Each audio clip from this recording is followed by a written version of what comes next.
Gideon, the Gideon, I'm a Gideon. The Gideon, I'm a Gideon, well, Gideon go busting out them head again. So much oppression, poor people face right now. Them crying out for freedom. Them crying out for free speech. Then said them want to stand up like them black liberators, like Malcolm X and Martin Luther. And the ancient monarchy will come pave the way, sir. Free up black people from me tear down them fence, yeah. Gideon, I'm a Gideon. The Gideon, I'm a Gideon. The Gideon, I'm a Gideon, well, the Gideon go busting out them head. I listen, I the power of the Trinity. Give us the teaching of His Majesty, and we know war, not every... Blow, Mr. Gargan, blow. Blow till me dance up me toe.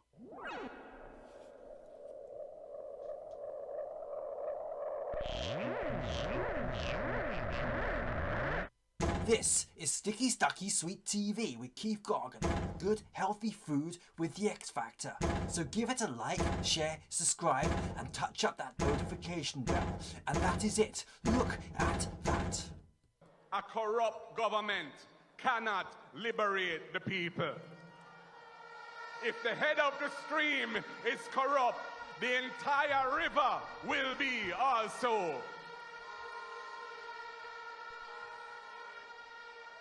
I do not support corruption. Corruption takes money away from children's education. It deprives hospitals of basic necessities. It means that roads are not fixed. Corruption deepens inequality. It siphons off taxpayers' money to make a few cronies richer with the political connections instead of benefiting the people. This government has been doing everything it can to weaken and undermine the Integrity Commission, which is an institution that I designed as Minister of Justice and brought the legislation to Parliament to fight corruption in this country. I have said it before and I will tell you again. Jamaica cannot move forward without a government built on integrity that embraces principles of good governance in this country. Corruption, corruption, corruption, boy. Corruption. Boy, I don't know when it's going to end. It don't have no ending. But I want to blatant today with me, see. Because I tell you, say, boy, the amount of rascal, lies when me see on them people. I don't know, say, the people, them people can so blunt on them. Because something when me hear talking about this a blood clot, public accounts committee, right? Because you have to give account to the public purse where you're spending on. And some things when me hear talk to the rascal, to them people, Andrew really, no sir. The man them bluntly lie, and take that talk some fuckeries, What me don't understand. Because them have much people them go through and buy this and buy that, and it go sell for the 10 times the price. Because if a hospital, you see Christoph Tang, if a hospital have a budget, and you're a health minister, and you get a certain amount of money, where you go over a get some, buy the things them directly, as some government do it. Any hospital in England, the health minister, they not go through the first, second, third, fourth party. And this, let me tell you something, This is so bluntly, that's even Julian Robinson get mad, I just shouldn't get mad enough.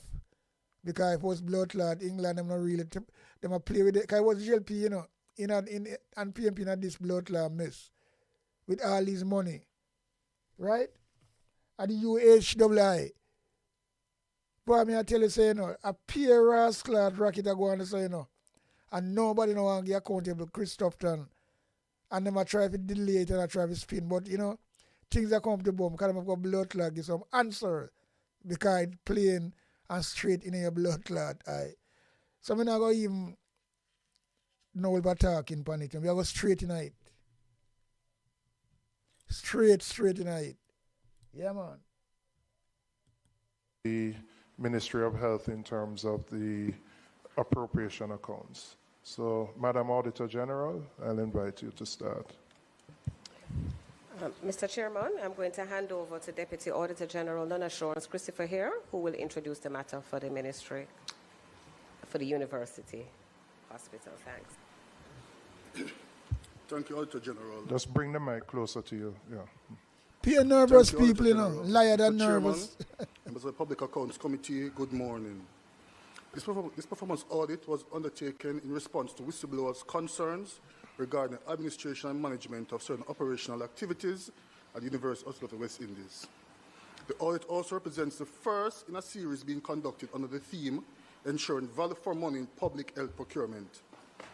The audit examined the hospital's procurement activities as to whether they achieve value for money and comply with the Government of Jamaica's Public Procurement Act, its related regulations, and also the procurement guidelines where applicable. The audit focused on public health procurement for hospital infrastructure, an area of significant public interest, given UHWI's role in the delivery of healthcare services and the substantial public resources allocated to this function. We identified systemic weaknesses in the hospital's strategic management and procurement governance. In particular, the misuse of UHWI's tax-exempt status resulted in estimated revenue losses of $23.1 million. Fucking joke. Secondly, the practice of after-the-fact procurement, where the required procurement processes were completed after goods and services were obtained, which is contrary to the law.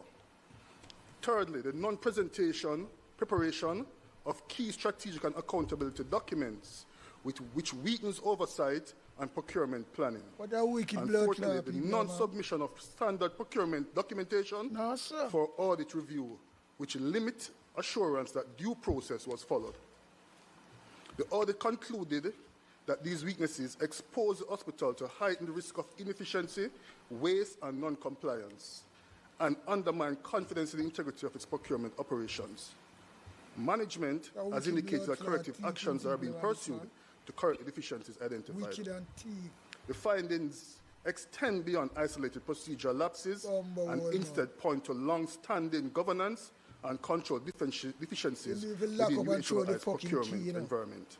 Because when Mr. Chairman, doing things, I thank they you might members get for pressure your attention. and punishment. Thank you What the very bomber much, was, sir. my people, Mr. Green, I don't know if you're going to take it or Mr. you know, Hossein. not but jacket and tie. And I go and let them Thank you very much, Chairman. Mr. Hossein will take it. And I rip the As you know, bomber-clad the Jamaican people UHWI heart is out, managed by a brother. board of directors. They manage their affairs. just bring the mic closer so Hansard can capture your comments. Right, Mr. Hossein is the acting CEO of the UHWI. He is prepared to answer all the questions. Mr. Hossein, over to you. Good morning, everyone. Good morning, Chair.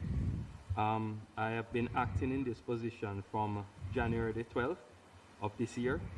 And just to say, Mr. Chair, we accept and acknowledge the findings of the Auditor General.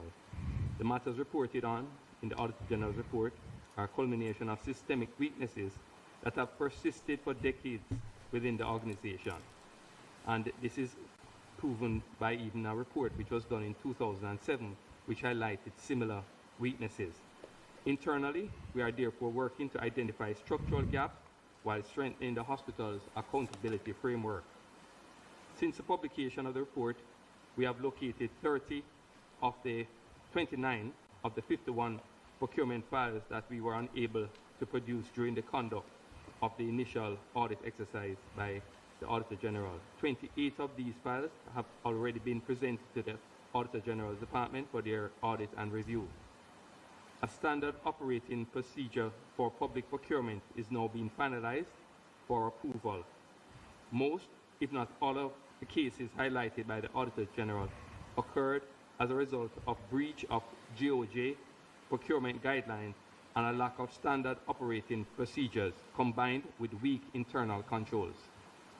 The management of the UHWI is cooperating fully with the committees that were commissioned by the Ministry of Health and the UHWI Board of Management. These committees will present findings that will assist management to improve our internal process. The mandate of the UHWI Commission Committee, led by Ambassador Catherine Phipps, is to specifically highlight the operational gaps in the organization and report on the instances where the actions of our employees would have resulted in breach of the established GOJ procurement guidelines and regulations. We believe these findings, in particular, will assist management to make determinations as it relates to liability and culpability. We have now completed a series of training in GOJ public procurement guidelines for all members of the public procurement unit, all members of the procurement and evaluation committees, all senior directors and managers. We will continue to provide training for our internal stakeholders to keep our staff up to date and current with GOJ guidelines on procurement. The matters concerning the misuse of the tax exemption status have been reported to both the police, MOCA, and fraud unit, and to Jamaica Customs Agency. We are cooperating fully with both entities and remain in open dialogue with their representatives in order to recover the revenue lost to the government of Jamaica. MOCA has requested statements from certain employees, and we are expecting their submission this week. Customs has already sent the result of one of the investigations, and we are awaiting the remaining results. In addition to these external agencies, the Integrity Commission is currently investigating some specific cases that were reported by the Auditor General. The team members from the Integrity Commission, which visited the UHWI, have officially sequestered the files related to the misuse of our tax exemption status, as well as the procurement files from civil work that were flagged by the AGD. We are currently awaiting those findings from the Integrity Commission. The contravening practice of initiating procurement processes after the delivery of goods or services have been discontinued.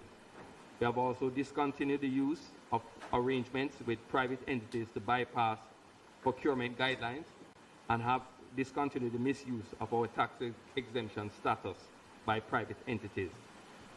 Through the development of robust standard operating procedure, improved accountability framework, and a change of culture through human resource development and training, we intend to eliminate the factors that could give rise to the reoccurrence of issues reported by the AGD in the first place. Through proper procurement planning and conformity to the... 1 second, Mr. Hosting. I'm told they're not capturing you fully. If you want to hold the mic in your hand or bring it closer to you so that they can hear. Just bring it closer to you so okay. Might have to hold it? No, that's better. That's better. That's better. Through proper procurement planning and conformity to the GOJ guidelines on procurement, these issues will be alleviated completely.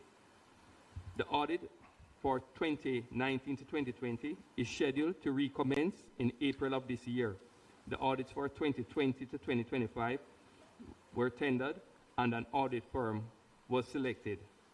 Mr. Demel, a former partner at KPMG, was hired in January, the same time I was, to head our finance division, and one of his key deliverables is the completion of the audit. All right, thank you very much, Mr. Hosing. So, members, we're going to go by each finding, but before we get to the findings, and this is directed to the ministry, could you explain the governance structure related to the hospital?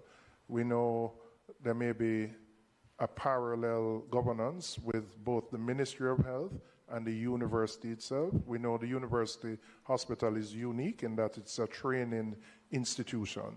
So could we start there by understanding where the Ministry of Health's oversight starts and stops with this particular institution? Well, the University Hospital of the West Indies is governed by a board that is made up of representatives appointed by the minister or recommended for appointment by the minister, but majority of the members of the board are made up from the University of the West Indies itself. They manage their own affairs. It's a department of the Ministry of Health and Wellness. Where we have oversight responsibility is to ensure that all the governance procedures are followed. So is there, in addition to the board members, is there any direct reporting from the hospital to the university as other as other departments or agencies under the ministry would do, whether it be on a monthly or quarterly basis? Not that I'm aware. They manage their own affairs, and our job is to ensure that they do what. Hear him sound like I eat him spit. you see him face, and you see like I eat him spit. You can know, say, well, then, corruption, man, corruption. A peer corruption, this, But then people are deal with, And they want to get away with it, And I tell peer lie. And we are talking about billions of rascal. That's why they say how much $1 trillion missing. And this, I just a little smoke screen of the rascal, the whole situation. Because this is bad. This is very, very fucking bad. They might buy hospital waste bin. Bin, we throw waste, like plaster, anything you lose in a hospital. And how much million them say them people. And then people are honest, That's some simple thing that we make, And them get them cheap, just like they bust them. Then get them free and so them pay 1.4 billion. Yo, me I tell you sometime. Everywhere in a Andrew Wellness department, every fucking where is corruption. Everybody's a grab and flee. Everybody a grab and flee and are enriching themselves. After the blood clot, back a poor tax people, rascal head. And them now get no benefit. All them are get is pressure. And more pressure. Pressure. Look on this nastiness, man. The whole of them see it. They don't know what's going on. But it's peer cover up, co-op. These are the people where handpick and get jobs, Them carrying them friend. Tell you something, brother. It not really what they're pretty. supposed to do in accordance with government guidelines. The reason I'm probing on this issue, the issues that have been identified are systemic. I think Mr. Hosing saying going back decades. So my question would be, if you're to provide oversight and those issues were raised or brought to the attention of the ministry, why are we where we are? Yeah. And were those issues brought to the attention of the ministry? And is there a structure that facilitates those issues coming to the attention of the ministry? Yes, there's a structure. And when we were aware of the Auditor General's review of the processes of the University Hospital of the West Indies, we immediately involved ourselves in the exit interview with the UHW and the Auditor General. And we've had it look like a wheelbarrow. Jesus, boy. several discussions since that time to ensure that all the actions that have been found in breach are corrected where they can, and to put things in place to ensure that there's no recurrence on this. All right. I know the individuals here are new to the positions, but for example, something that I would want to know, on the issue of procurement, what is the board's oversight in relation to procurement? Is it that procurement over a particular number has to be approved by the board, or can the CEO and the executive team go ahead and do that? That's important given the level of breaches that we have seen here. So, I would obviously want to know where the board's responsibility, this is the university's board now, would step in a scenario like this. Okay, so the CEO can Peer guess and spell. Peer guess and spell thing without it going to the no straight answer. The Just guess and procurement spell. committee for review. Baffling and baffling. And that is a procurement committee of the board, or is that the universities? The university, as required by the government. And then from there, after a certain amount, it goes to the public procurement committee, which is the oversight body that deals with a large amount. And also there is an amount, I think 50 million, that it has to go to the cabinet. Sorry, Chairman. Mr. Hussein is new. I know. But the reason why I ask him is because he would be familiar with what the ceilings are. Under a certain amount, the CEO and the team can make that decision. I'm not so sure what the threshold is for it to go to the board, but I would assume that figure is set by the board. And of course, anything over Assume it's $100 supposed to million know. would have to go to PPC and then on to cabinet. You assume. Okay, So you at assume. this stage, you wouldn't have the historic You data don't know, to you know don't fucking know. whether the board established a particular, as part of its internal control, a particular figure. Let's say anything over 20 million would require, and I'm just using a figure, would require board approval versus the CEO being allowed to proceed with procurement of that number. I'm not aware of the ceiling, but I could find that out. That's important to know, just to understand, because we're going to get So to the what specific am I issues, doing here? but it's very clear that there is an absence of governance sir. and accountability that runs throughout the entire report.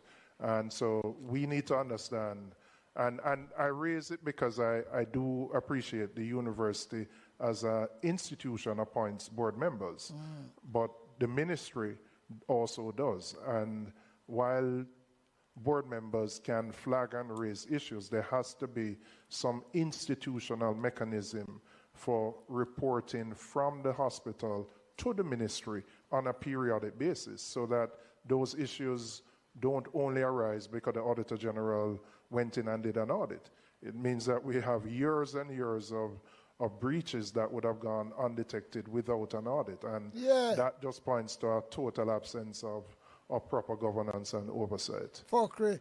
But there are a number of members who have raised, Member Brown first, then Member Miller, then Member Cuthbert. Thank you very much. And remember, we're just dealing with this issue Oversight. first. Yes. And I'm glad you started there, Chairman, because I had some questions around just the general oversight, Sir PS as well.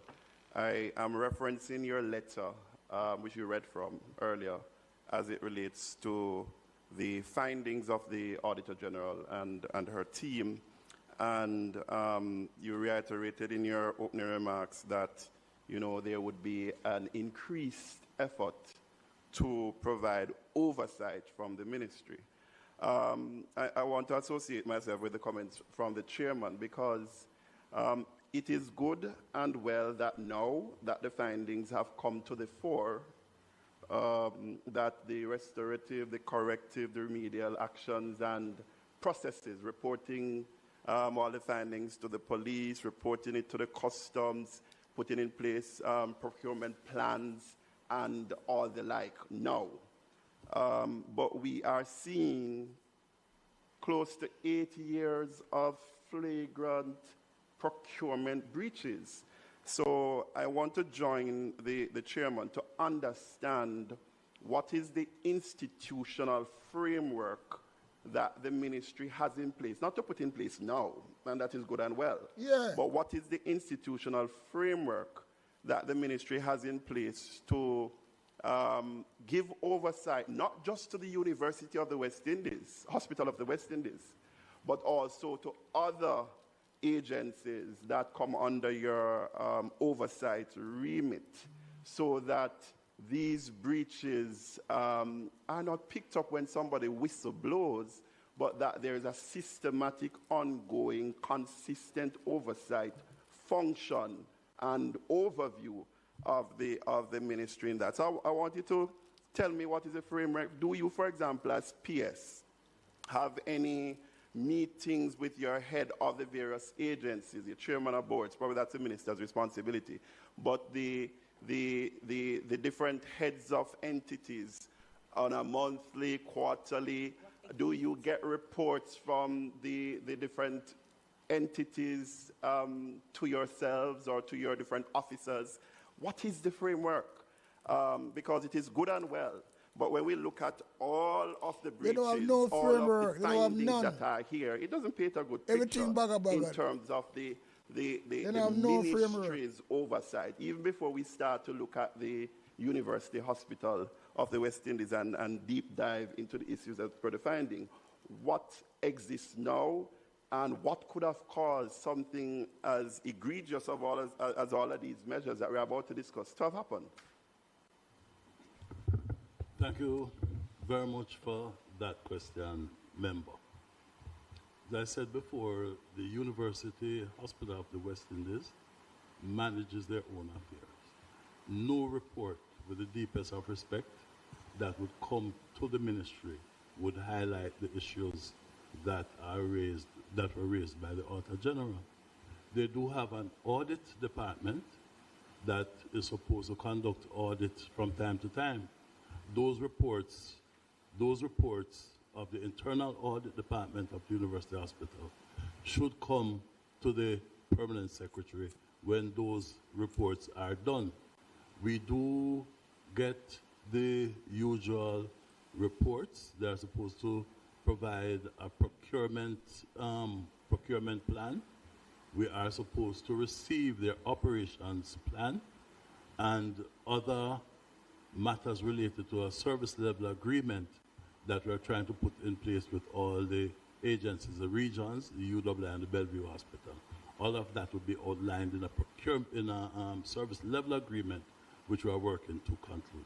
Well, I must say, having heard that, it highlights an even more serious issue, that there has to be a review of the governance arrangements. Now, I know the hospital is funded both by the University of the West Indies, but I think the majority of the funding comes from the government of Jamaica, right, through the Ministry of Health. So if the current arrangement is that you get no reports from the university hospital, that is a deep flaw. Of course. Given the amount, and I do remember somebody that have to look in the big yellow book to look at the allocation. The whole of them in it together, you know. The whole of them are blood clot, I work together. And Chris, yeah, I'm going to tell you something. Them people, you say I want the face, watch him face. Him can't stomach the truth because he knows something will come out. Because a lot of things will come out, people, which is them flatter, them are butter, them can't answer. And them, they catch them rascal with them hand in the cocoa jar. Because some things don't go here. What them people are doing. And no accountability. No procurement. How can you run a blood clot government like this? Now go hear something. All them people are baffled and waffle under pressure. And you can't see so well then something not right. It's a syndicate of former clad crooks in a jacket and tie and look decent. Because my man look decent and know so well then. Look like a pastor. Anyway, pastor crook, so you know, now go bother him, go down there, so. Them all white collar, bumbo clad criminal, them man. And they don't that give is a made fuck. to the university, but They don't give a fuck about the Jamaican people, but themselves. it's a significant, we're not talking about tens of millions, we're talking about billions. Imagine particularly, I know on the capital side now with the works that are being done. So there has to be a review of those governance arrangements because in essence, you are sitting duck. You are being asked to hold an entity accountable for which you, in essence, don't get reports. They fucking know. That's our setup. I'm not saying we shouldn't, you know. They fucking I'm know. only there for a year. And I understand. A lie But- come but- tell now. The whole of them are No, I corruption. understand. The whole of them are corruption. They all know what's going on. But them come now and spin things. Because remember, you know, my goal and say, no, if the head of the stream is bomber-clad corrupt, the whole Ras-clad river corrupt. And them, and little tiki them, and friars them, who do the work. And Andrew Wallace, Christoph Town, him and them people there, Daryl Valls, yeah, me tell you something, man. They want the money where them a move and ship, you know. And I get a feed for years. PS, but I'm saying if there was a mechanism where reports were coming, these issues would have hopefully been highlighted, resolved, and we wouldn't have to wait on whistleblowers who ask the Auditor General to go and do an audit. Yeah. So something is wrong with the governance arrangements. It can't be that taxpayers are Simple. funding the hospital Simple, to the degree simple. of billions of But I don't dollars, eat that, man. and there is no direct reporting between the hospital and the ministry. Yeah, what can I... It can't be. A party shop And this? and the minister appoints board members, yes, but Not even party board shop members no run alone, yes, they exercise oversight, but there has Not to even be party shop no run monthly like this, quarterly blood reports fire. to the ministry, so you can know what is happening. We're spending billions of dollars with zero oversight, and people can just go. I mean, this sounds like a runaway. Look on one day, you see him blood where clot, a somebody scratch just and on thing a like frolic that. of their own can You spend can't see him with taxpayers' bomber clot money deep like on him, you know. it's the Wild Wild West. It can't be so. For the body So language. I know the minister set up some committee to look at the governance. This has to be part of the terms of reference going forward. Now, I know you is unique, but let me ask you this. What arrangement exists, for example, in the other hospitals like KPH, Spanish Town, where the government has full and total responsibility from a governance perspective? There's a board of directors that manages the affairs of those institutions. Each hospital would have a hospital management committee, which would report into the board, the regional board. And we do get the minutes of the board meetings on a monthly basis. A copy goes to, a set goes to the minister, a set comes to the permanent secretary. And whenever audits are done within those, within the regions and those institutions, a copy of the audit report would be sent to the permanent secretary. So the main difference between you and the other hospitals is that they fall under the regional health authority structure, but UWI would not because it is but funded UWI by has a board. There's a board that comprises membership of the University of West Indies itself. I believe they have the majority. And then could you tell me, in terms of the composition, how many are appointed by the university versus how many are appointed by the ministry? And in terms of the chair of the board, is it the ministry that appoints the chair, or is it the university that appoints the chair? The minister appoints the chair. Okay. But do you know because the composition is important in terms of the sway of the balance of power between the university and the ministry? I believe, and I stand to be corrected, Mr. Lynch, what to make? You don't even know them blood clot coming to them fucking. There are 10 members from the University of the West Indies, and I think 7 or 8 by the minister. 8 by the minister. Okay, so the majority. Just watch them and whisper to one another. They all that's what they're coming on. When Favor Williams read the budget, she have a bag of people around her and whisper in her ears. They don't know blood clot because they just come and they back up one another. Look at these blood clot crooks in a jacket and tie. Them all don't go on, you know. I hope the blood clot when it's come out, you know. Because this too plain and blatant, man. It's never going to Jamaica yet. Boy, oh boy. From the university and not the ministry. And could I ask you, in terms of I know you may not know the exact figures, but the funding that comes to the hospital, what is the breakdown between what the university provides versus what the government of Jamaica provides? The government provides 68% of the budget. 68% of the budget. Yeah. So the board membership should reflect that and not have the university have the majority of the board. That has to be a part of the review of the governance arrangements going forward. Indeed. And even the university itself is also heavily funded by the government of Jamaica too. Yeah. So, you know, even if you extrapolate it, it may be more than the 68% if you add the government's total contribution. Sorry, AG, you wanted to just intervene on a matter? Sorry. I want to concur with PS Green regarding the structure that is required. The Public Bodies Management and Accountability Act requires that there must be monthly, quarterly, and annual reporting to the ministry by the university, by the public body. But I want to say to you, Mr. Chairman, that that alone is not sufficient. I would posit that the findings of this report would not have made its way to those reports based on the framework that is provided for those reports in the schedule to the Public Bodies Management and Accountability Act. I think this requires something far more. Yeah. It requires the ministry engaged 2 consultants in the past to do a One thing I like, this is one Auditor General where them can't buy out, Pamela Monroe, that woman here, Yeah, man. If them couldn't wrestle at inveigle her if it do wrongs and buy her out, boy, Jamaica not really rotten. More than how it rotten already. But that woman just stand up strong. And that's why they want to get her out. Yeah. She now, them can't blood clot sell her out, buy her out.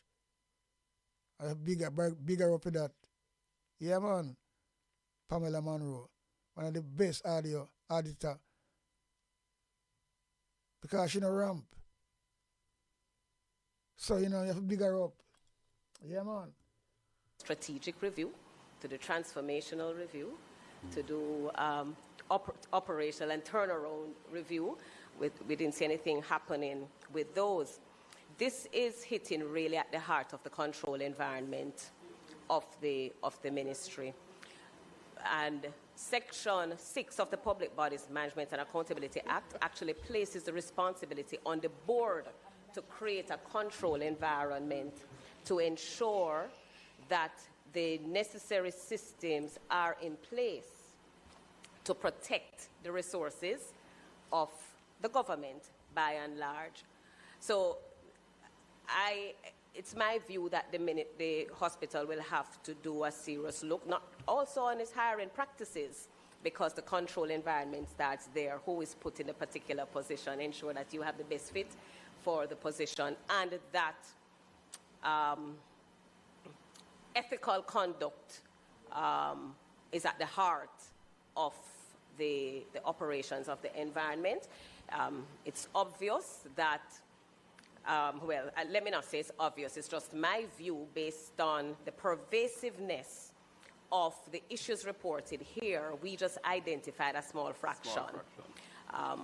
We have all the reasons to believe that this had been happening a long time ago, so much so that I believe that the members of the university hospital may have become desensitized on this and probably not even recognize that what was happening was not right, because some may have inherited, continued it. So a culture change, I think, is also required. But Chair, the annual, the quarterly, and the reporting, that alone would not have address these issues and would not have captured these issues. Excellent. Okay. All right. Member Brown had a follow-up, then Member Cuthbert. Yeah, I'm grateful for the intervention of the AG on that, and I widen and support the broader call for a systemic overview and review of the internal controls.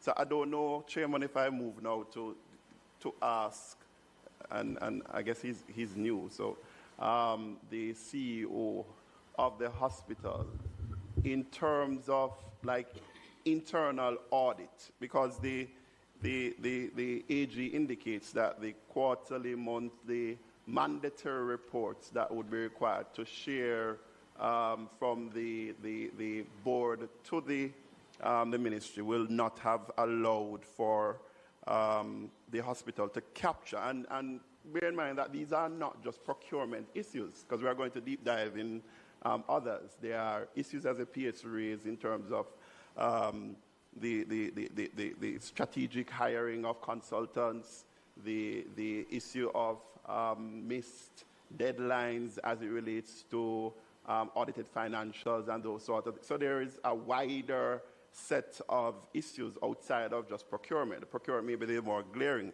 but CEO, in your capacity as the new CEO, what is the internal audit framework of the University Hospital of the West Indies that is in place or has been in place that you came and saw? And you cannot say if you came and saw nothing, that's fine.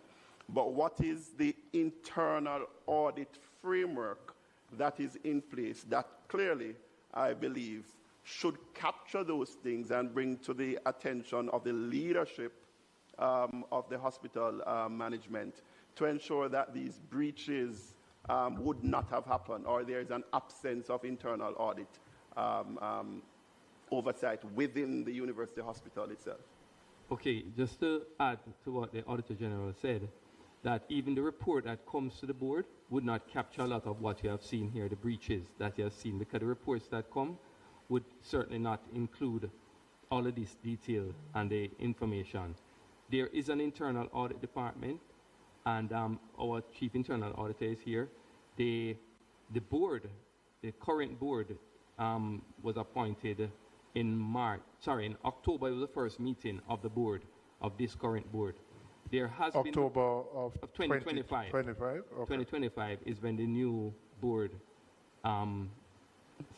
met the first time. And you know, after election, there would be a new board put in place, and the first meeting was in October.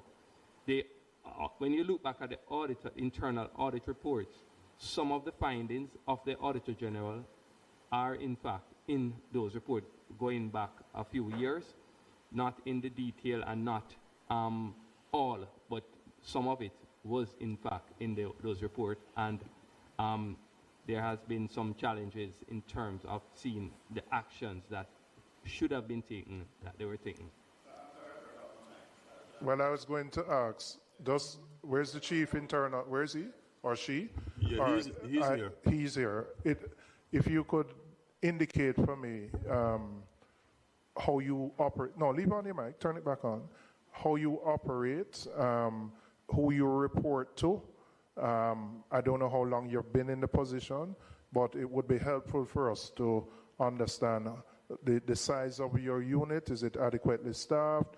The issues that came out of this report, were these issues flagged before, brought to the attention of the relevant, whether board, CEO, etc.? Thank you, Chair. So the framework of the Internal Audit Department has, the structure has, I think, 7 or 8 members. It's headed by a CAE, 2 internal audit managers. Don't say what a CAE is, not everybody. You know, sometimes we can't understand people, you know, because he must say, edited by 7 or 8 member, I think.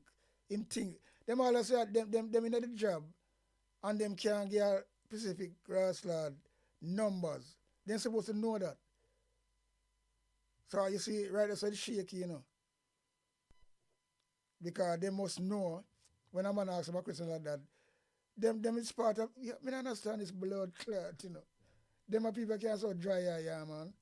Because Chief Audit Executive. You are the head of the department, right? Correct, Chairman. Okay. 2 audit managers. How long have you been in the position? 2019, Chair. Okay. 2 audit managers, 2 senior auditors, 2 auditors. Not one of them. And that's the structure. Currently, Chair, 2 posts is not filled at the moment, which are the 2 managers. Face, Those are not blood filled. So the audit reports, the department reports to a subcommittee of the board called the Audit Committee, and that is chaired by a member of the board. And can I ask, you've been there 6 years now, going 7. Some of the issues that came out of the report, were those captured by your department, and were those things that were sent and reported to the board? Yes, Chair. They were captured by the department and reported to the board, but the board did not take any action. Okay. All right. Well, Member Cuthbert, pressure them. A long time. And you've asked all of the questions, mainly what I wanted to ask. All right, Frank. All right. That is a little bit unsettling for me. Just hold on, Member Frank. Let her allow her, and then yes. after her. Yeah. Thank you, Chairman. Very unsettling, some of the things that I am actually hearing, and just from the internal auditor now, as to what he said, that yes, these things were flagged, but nothing was done. The composition of the board, I think it's, as you said, it's 8 to 10 ratio. And what is concerning for me is that 68% of the budget comes from taxpayers. Yeah. And it's almost as if there is nothing that, can be done, because the input from the minister, as far as the appointees, for the board members that there is really not a good structure that's in place. And for me, what I would want to find out is really, going forward, I'm really still not hearing. I said that one in the brown jacket, the other one there. You can see him nervous, You can't see it from him, Because me look out of the box, I know personally him and him are one of the head one, Right? We can't see him really nervous.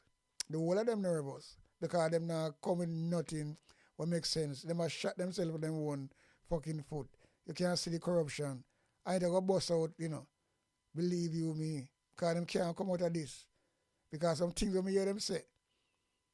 All them blood clot have first party, second party, third party, fourth party.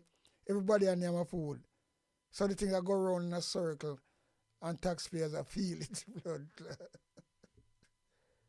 Let's look at this guy here. Look for him blood clot.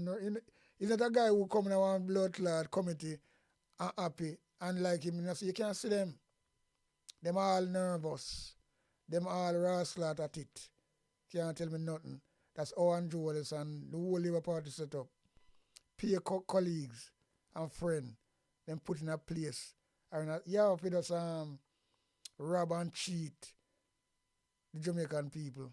And then they come with some rascal spinning argument. Yeah. I spin like a gig.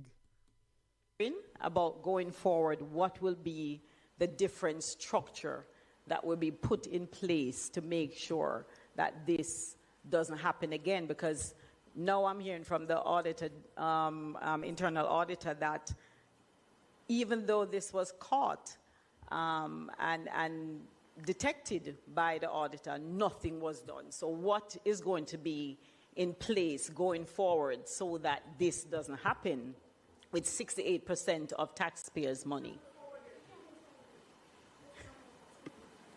I mean, I would say, Member Cuthbert-Flynn, some of those decisions need to be taken at the executive level of the government in terms of how it structures. I mean, to me, it can't be acceptable that 68% of the budget, and my analysis, it probably is more because the government funds the university to a significant degree. So it would be more that in general corporate governance, the majority funders or majority owners tend to have the majority seats on a board. That's generally how it works. And while we know the university is a training institution and has a parallel reporting structure, there's clearly a need for change here, given where the funds are coming from and the need to protect the interests of taxpayers' monies in this regard. But let me, Member Frank, go ahead. Why you turn up? Don't turn off your mic. Go ahead, Member. Thank you. Bring the thing closer to you so you can. Thank you, Mr. Chair. My understanding in respect of the work of the internal auditor, my understanding is not that you are there to audit and give a report. But I think the internal auditor, his or her position really is to look at the day-to-day transactions and to ensure that you can mitigate against what we are seeing or what we are hearing now in terms of the findings. So for me, I'm kind of trying to understand when you say that you reported, you would have captured some of these situations and you would have reported. But I believe that the internal audit is to look at the transaction as they go through the various departments. Yeah, of course. And to mitigate against what we are seeing here today. I would love for you to give me some direction in relation to that. I mean, he can identify, make recommendations, but he can't implement. No, I'm saying you're right. So if you identify a problem, there's something wrong with a particular transaction, and we identify him as the internal auditor, then that transaction would never, should not have gone through, so that we are here today looking at. No, generally, and I'll allow him to explain, No, but the generally. internal auditor who sits in the ministry. No, I'll allow them, but my understanding is their processes tend to be post fact or after the fact. So he wouldn't be able to. That's not my understanding. And that's well, all right, I'll invite the CEO to You answer. are correct, Chair. That's exactly how it works. It is after that the auditors would come in to do their work, to review what has taken place over a past time period. Also, what you'll find, some reason why some of these transactions would not have been picked up by the internal audit department is that they took place outside of the university. So the use of like the tax status, the tax-free status, was not processed internally. Well, you're opening up a can of worms that you can't really close. You're going to have to elaborate on that. That's exactly the point. I'm waiting to go issue by issue, so let me wait on that. But that is, when we get to that particular issue, I'll invite you to elaborate on that. But Mr. Internal Auditor, if you could just explain for the benefit of the committee how you operate, how your department operates in relation to, what happens at the hospital. Thank you, Chair. So at the beginning of each year, we do an annual risk assessment, and that risk assessment is underpinned by the various risk factors that the hospital would have. So we do that assessment, put in a risk framework, do the assessment, and prioritize areas that we will do our assurance work during the calendar year. That would go to the board, the subcommittee of the board called the Audit Committee. They will review it. It will also go to the CEO, which is the head of the entity, for review. And once they sign off on that work program, we will execute according to that work program for the entire year and provide quarterly reports to the board, which is the Audit Committee. So each assurance work that we do, Chairman, that we would provide a report, a dual reporting to the CEO and to the Audit Committee of the board, and each quarter they will review it, those findings, and whatever. My work really stops at that point. It's the duty and function of the Audit Committee to call in various heads of departments and deal with those matters. So once I've reported it to the head of the entity and the Audit Committee chair, they are, based on the Government Audit Committee policy, they should action those issues that are in the report. And once they accept those issues and we make recommendation, they should implement them. And we will do a follow-up on those issues and provide report to the CEO and the Audit Committee on whether or not those issues have been rectified. Chairman. All right, thank you. Member Miller and then Member Cousins. Thank you, Chair. This message, this question for guidance from the Auditor General. In terms of procurement limits, could you guide me as how, what's the amount that goes to a procurement committee versus cabinet versus the board, whether or not this falls within procurement policy as you have seen with the University of West Indies, or they have a different limit. Just for guidance, what exists with the procurement policy versus the board? I know it really shouldn't be you. I was going to ask Ministry of Finance, Ms. Blake or your designate to answer that question for me. Guided Chair. Good morning, everybody. Just indicate your name and your position. My name is Jovel Barrett. I'm the Chief Public Procurement Policy Officer at the Ministry of Finance and the Public Service. The Procurement Committee inside of the entity, the limit that is set is set by the head of entity. The practice is for that limit to be anything above the single source completion threshold, which for goods and services is $3 million. So anything above that goes to the procurement committee. The head Sorry, of just for clarity, make the distinction between procurement committee of an entity versus the government's public procurement committee. Right? Right. So internally, in an entity, you have a procurement committee which has the mandate of reviewing and making recommendations to the head of entity as to whether or not it should or should not approve a procurement contract. Separately, you have the Public Procurement Commission, which approves contract above $60 million. Right? So you have the procurement committee inside the entity. What they review is dependent on what the head of entity says they should review. The general practice is that they review anything above the single source competition threshold, which is $3 million for goods and services and $5 million for works contracts.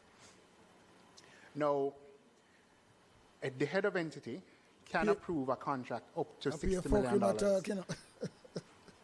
If the contract amount is above $60 million but less than $100 million, then that contract needs the approval as well of the Public Procurement Commission.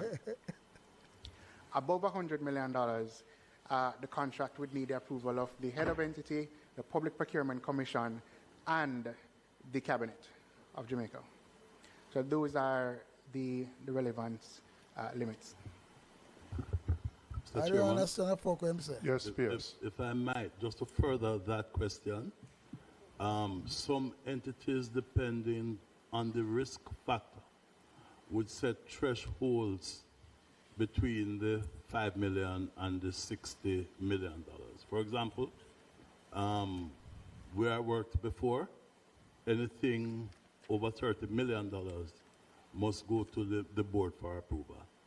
And at the end of every month. But that is determined by the entity itself. Yes. It's not uniform across the board. No, because some people might say we live within the $60 million, and some entities might say, no, I want to get involved early, I want to probe early, I don't want any surprises. So I've worked in other institutions in the Ministry of Health where the threshold has been much, much lower than that $60 million that Mr. Barrett spoke to. All right. Yes, Ms. Miller. Just a follow-up, Chair. What, in terms of UHWI, what is the board, what are the limits for the board at UHWI in terms of? The UHWI follows the limits set by the government. So the limits that were explained by the Ministry of Finance just now is the procedure and the guidelines that we follow. We should follow. So when does it go to the board? Because I remember earlier mentioned at what limit it goes to the board. No, at this time we only follow straight the government. We don't have a system whereby there's a limit to say it must go to the board. We are following what the government procurement guidelines dictate. Very well. All right, member Cousins, then I see member Hamilton and Morrison after. Thank you, Chairman.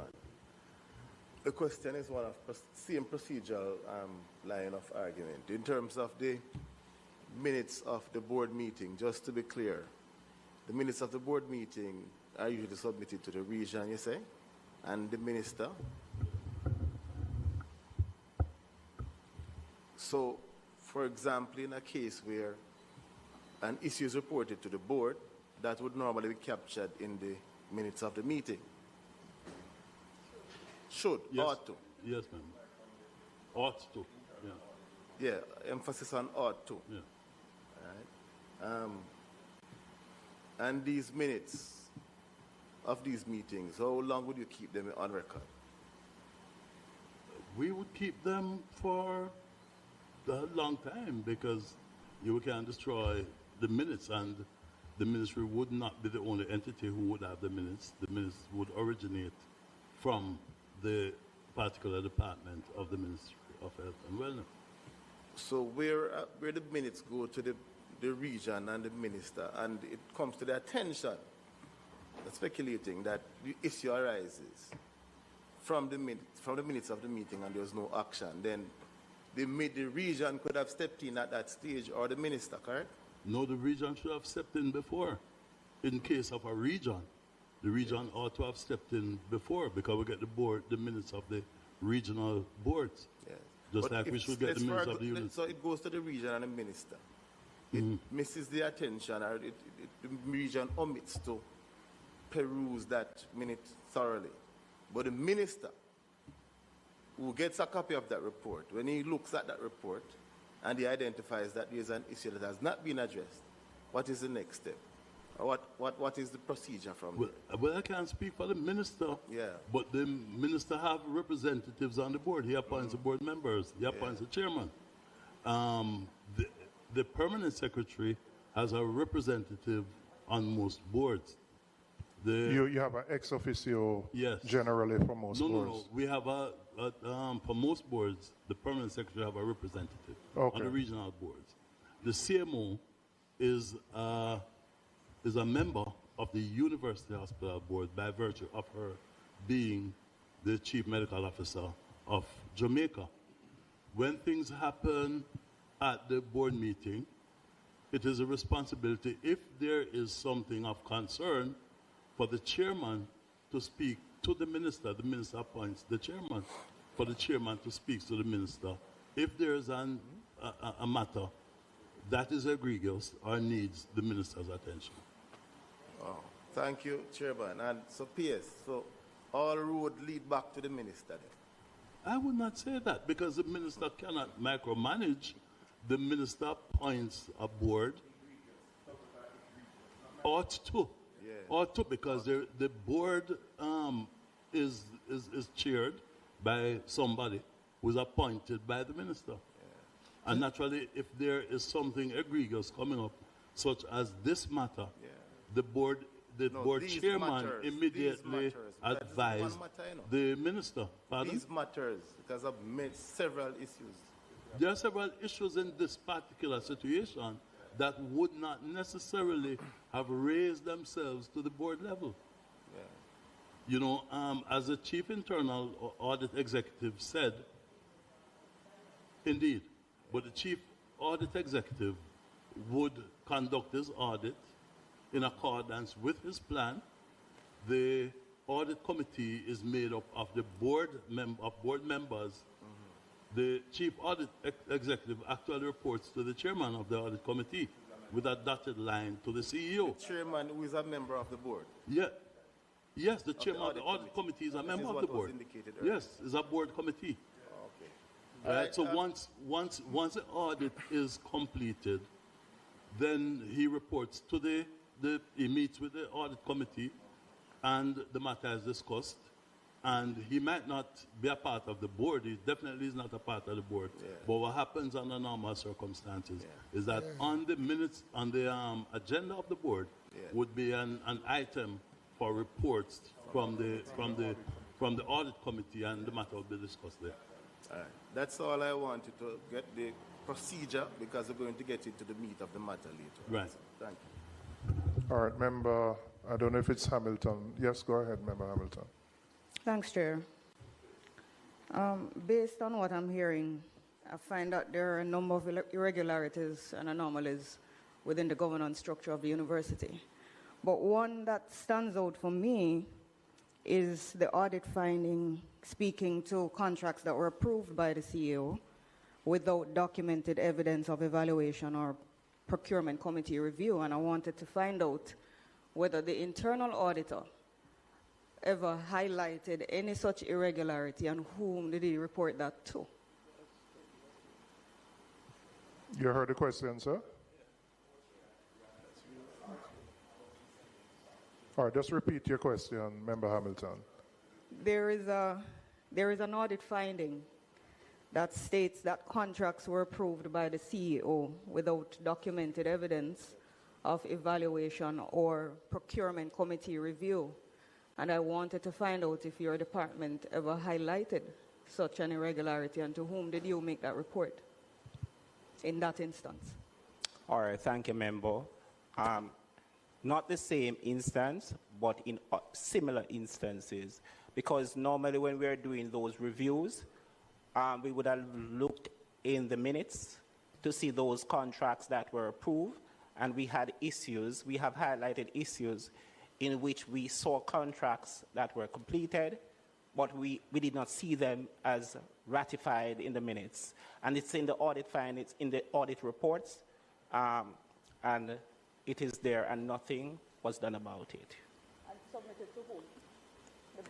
All our audit reports are sent to the audit committee and the CEO. We have a dual reporting relationship where we report administratively to the CEO and functionally to the audit committee. So every quarter, Chair, the audit committee would get a report of all the audit activities for each quarter, and these will also be sent to the CEO for action. Thank you, Member. Chair, just a follow-up. So you're saying that in that particular instance where the CEO, there's an issue with contract approval by the CEO, that such a report was also sent to the CEO for action?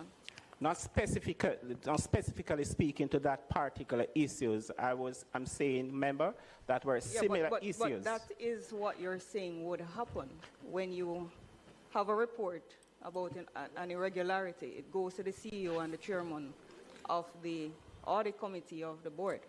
Yes, Member. For action to be taken. Yes, Member. Member Morrison. Thank you, Chair. Sometimes the public, you know, they are watching the PAC, and sometimes they need to follow closely, and I'm going to ensure that they follow. We're looking at audit findings here. And just let me highlight a few, and this is for the interest of those watching. Procurement documentation not provided for 51 of 11 contracts, of 111 contracts. Contracts approved by CEO without documented evidence of evaluation or procurement committee review. Procurement processes conducted after delivery of goods and services. Retrospective bidding used to support completed works. Contract splitting used to fall below procurement threshold. Direct contracting used for approximately 64% of procurement activities. So this strikes me, Chairman, as a cocktail of inefficiency, and which, of course, I'm of the view, created the facility for all of these breaches. Now, let us look at management's response, which I am of the view... Just procedurally, right. Before you came in, what I intended to do was go through them one by one. Hold on, Chair. Yeah. Allow me. I'm getting there. I'm of the view that the management's response in this instance is somewhat in parts incongruous. 28 missing files located, efforts ongoing to locate missing files, instructions issued to discontinue identified practices, and so on. What were the consequent actions pertinent to these breaches identified in the audit findings, and who is complicit and or culpable, and what is the head of procurement saying in these matters? Thank you. Well, I'll invite the acting CEO to comment, and as he said, he's new to the position, but he can. That's fine. But the team is here that can support him. Thank you, Chair, and thank you, Member. I did state in my opening remarks, I'm not sure if you were here, that there is a committee formed by the board, the Catherine Phipps Committee, that is investigating the matters related to the Auditor General's report and to identify staff members who may be liable or culpable in the instances, and then make recommendation as to the actions that should be taken. There is also the police and the customs who are involved, along with the Integrity Commission, who are doing their investigation to identify where there may be anything related to any illegal practice and to make take the necessary action. So we are awaiting those responses. As I explained, Mr. Chair, we have received one report only from customs to date, and they have said they will be coming to us with the others And we received that just on Friday of last week, sorry. So there are things being put in place, and we have changed a lot of the procedures. We have done some training for the staff, a serious amount of training. Things are put in place when it's too fucking late. That's what we say. During that time, and we have issued letters to persons to cease and desist from certain activities. All right, members, we have spent about an hour and 15 minutes, just under. No, man, I asked many pertinent questions that were on your mind, right? And I could read your mind. What I want to go to know, I wanted to go to the specific findings, but you have a question? Okay, go ahead. I just wanted a follow-up on the audit findings on procurement documentation not provided for 51 of the 111 contracts. Were any of those found since this, 29 of the 51 were, you found those? Member Flynn, the whole, what I want to do, I'm going to get to it, Right. you know, but I could just go finding by finding. We're not rushing. There's no parliament, so we have all day. I have another meeting. Yeah, I know, but I want, the reason I want to do it finding by finding, I don't want to go to 4, then come back to 1, etc. Make we go finding by finding. Trust me, we're going to go through every single one. Yeah, of but them. I think I'm not understanding how is it that the procurement head, as far as the system, there must be a system there. And how is it that documentation will not Just hold it. Yes, I have your concern too, you know. Believe you me, but I'm going to get to it. Let's just do the key finding number 1, absence of strategic documents and procurement planning. Now, I have seen in the management's response that reports for 26, 27, etc. have been done. Now, my question is, and the acting CEO may not know, but for those who would have worked there before, were there reports done for the last 10 years? Procurement reports, strategic plans, etc. before this? I see what is being done now, but what would have existed for 10, 15 years before this? And I don't know who can answer that question for me. The records does not indicate that this was being consistently done. And in fact, for the period that the Auditor General reviewed, there were some that were done but were not properly approved. And so it was considered as not being done. And what we have done, however, is that the 26-27 has now gone through the procedures, the proper procedures of approval, and has been approved by the board for 26-27. The strategic plan, 26-27. The operational plan, the strategic plan, and the procurement plans have all gone through the necessary required procedure and have now been approved. Can I ask, when was the last time an external audit was done of the university hospital? The last one was done for 2018-2019. It was done by KPMG. The one currently being done that will, as I had mentioned, will recommence in April is for 2019-2020, and for 2020 to 2025 that was tendered, and a firm has been selected, but we are awaiting the completion. Some work will take place on the 20 to 25, but we are awaiting the finalization of the 19 to 2020 in order to move forward. And maybe Ministry of Finance, is it a requirement that this should be an annual exercise for the external audits? We're going to come back to that because there are a number of public bodies that I know are very delinquent in terms of their annual reports and audited financials, but we have to pay attention to the ones where there are billions of dollars being spent, and this is one such case where we're spending billions of dollars. So let me ask members, any other questions on, yes, Member Brown, key finding 1. Yes, thank you very much, Mr. Chairman.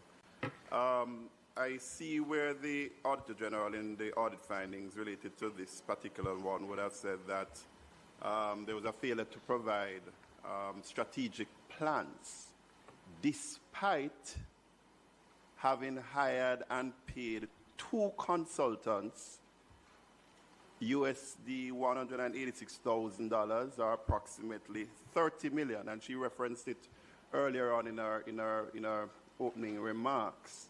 That that was paid out, and they still can't find any document. I don't know if it should be directed to the CEO. I know you are new, but I know you have officers behind you. You have your full team here. What happened? How that go? Could you also name the consultants, the two consultants, and what their purview, what were their responsibility? Give us an overview. But $30 million were paid to two consultants, and the Auditor General can't find no reports or nothing. So could you give us an update as to what is happening? And if you could name who those consultants were and what they actually did. Okay, there are two firms that were employed. One was to help with the strategic plan, and that contract was for approximately 90 million. And then of the 186, it was 50% of the contract for the other person was the other 90 million. Sorry, no, it says in total has been paid out is 186,000 US. 90,000, sorry, 90,000 would have been paid to one to do the strategic plan, which was done. What could not be provided was the report from the second consultant, which in fact we have subsequently provided to the Auditor General and to the Ministry. They were contracted because their contract could not be located at the time, as well as we were able to obtain a preliminary report from them in February of this year, and also a copy of the contract. They signed the contract. So there was a contract but not signed. We were able to provide a copy of the signed contract and the preliminary report from the second. And the second one was there to provide an operation plan as well as a turnaround plan for the hospital in terms of its viability from a financial standpoint, because at this moment it is not in the best shape. So, and yes. So the signed contract was done after the findings of the Auditor General. That's what you're saying? No, it was this. Because you say you couldn't find it. It was found after, but it was signed before the Auditor General's finding. But it wasn't presented. It was not presented. So it was there. What we are seeing, it was signed before, but it was not presented to the audit. The contract, the signed contract, was not presented to the Auditor General. I think, can the Auditor General respond to that, please? Because All right, I just need a bit of clarification. What is it that was missing, that was found? The signed contract? The contract? Yes. Okay, so are we speaking about the contract or the strategic plan? the strategic plan as well as the two consultants who were hired. Oh, the consultant. Right, so, okay, fine.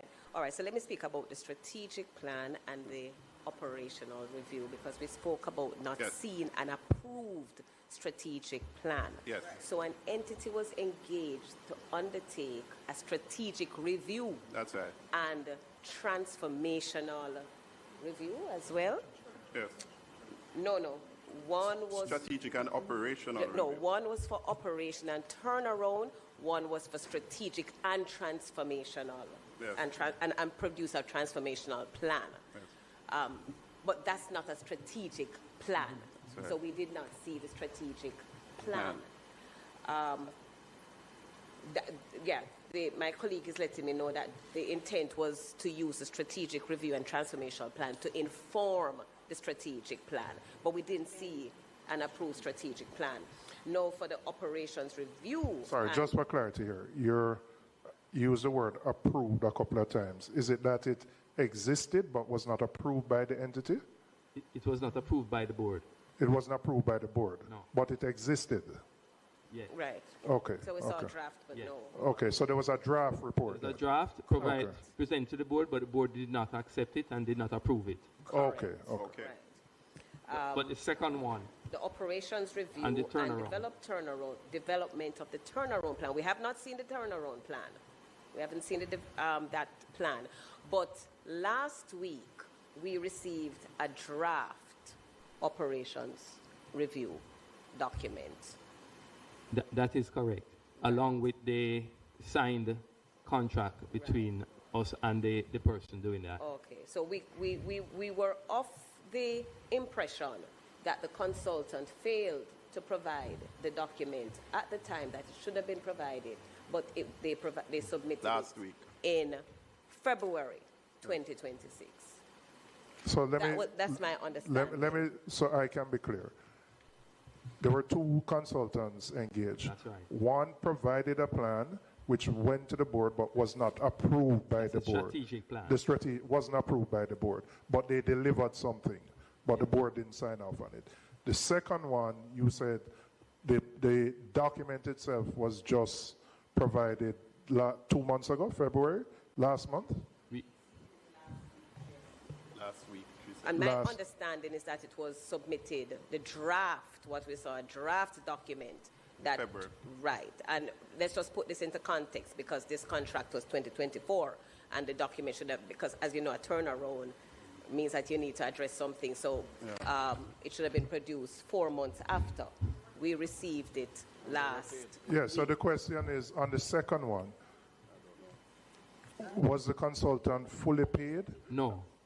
He has been paid 50%. So the first one, the total amount was approximately 90,000 US. On the second one, the total amount was approximately 180,000 US. So the first one was paid 90, and the second one was paid another 90, which comes up to about the 186,000.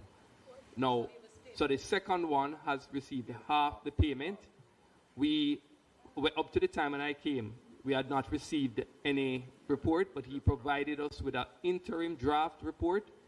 Hold on, Mr. Hosing. When was he contracted, or she? In 2024. So it took 2 years and the Auditor General report. End of 2024, sorry. 2 years and the Auditor General report to get a draft after him get 50% time money? 50%. Yeah, but it's 50% of his money. Yes. For the entity to get something? That is correct, Chair. Really a joke. Oh boy. All right. I just wanted to be clear, because that is crazy. That you could pay 50% almost 2 years, and only because the Auditor General goes in that he produces that report after getting 50% time money? Madness that. Total madness. Madness I mean, it points again to a broader systemic problem. Member Morrison would have raised the full listing. Pull the mic closer to you. Yes. Yeah, it points again to, a fundamental problem, which I don't want to blame you or the hospital officers directly, but there is a need for, and as we deep dive into further things, because Chairman, we may have to come back. Yeah, well, because there are a lot of issues that are here that needs to be properly ventilated, as Member Morrison is saying, so that the public understands it. But what is being painted is just, a free-for-all and a broad. Yes. Thank you. All right, Member Miller.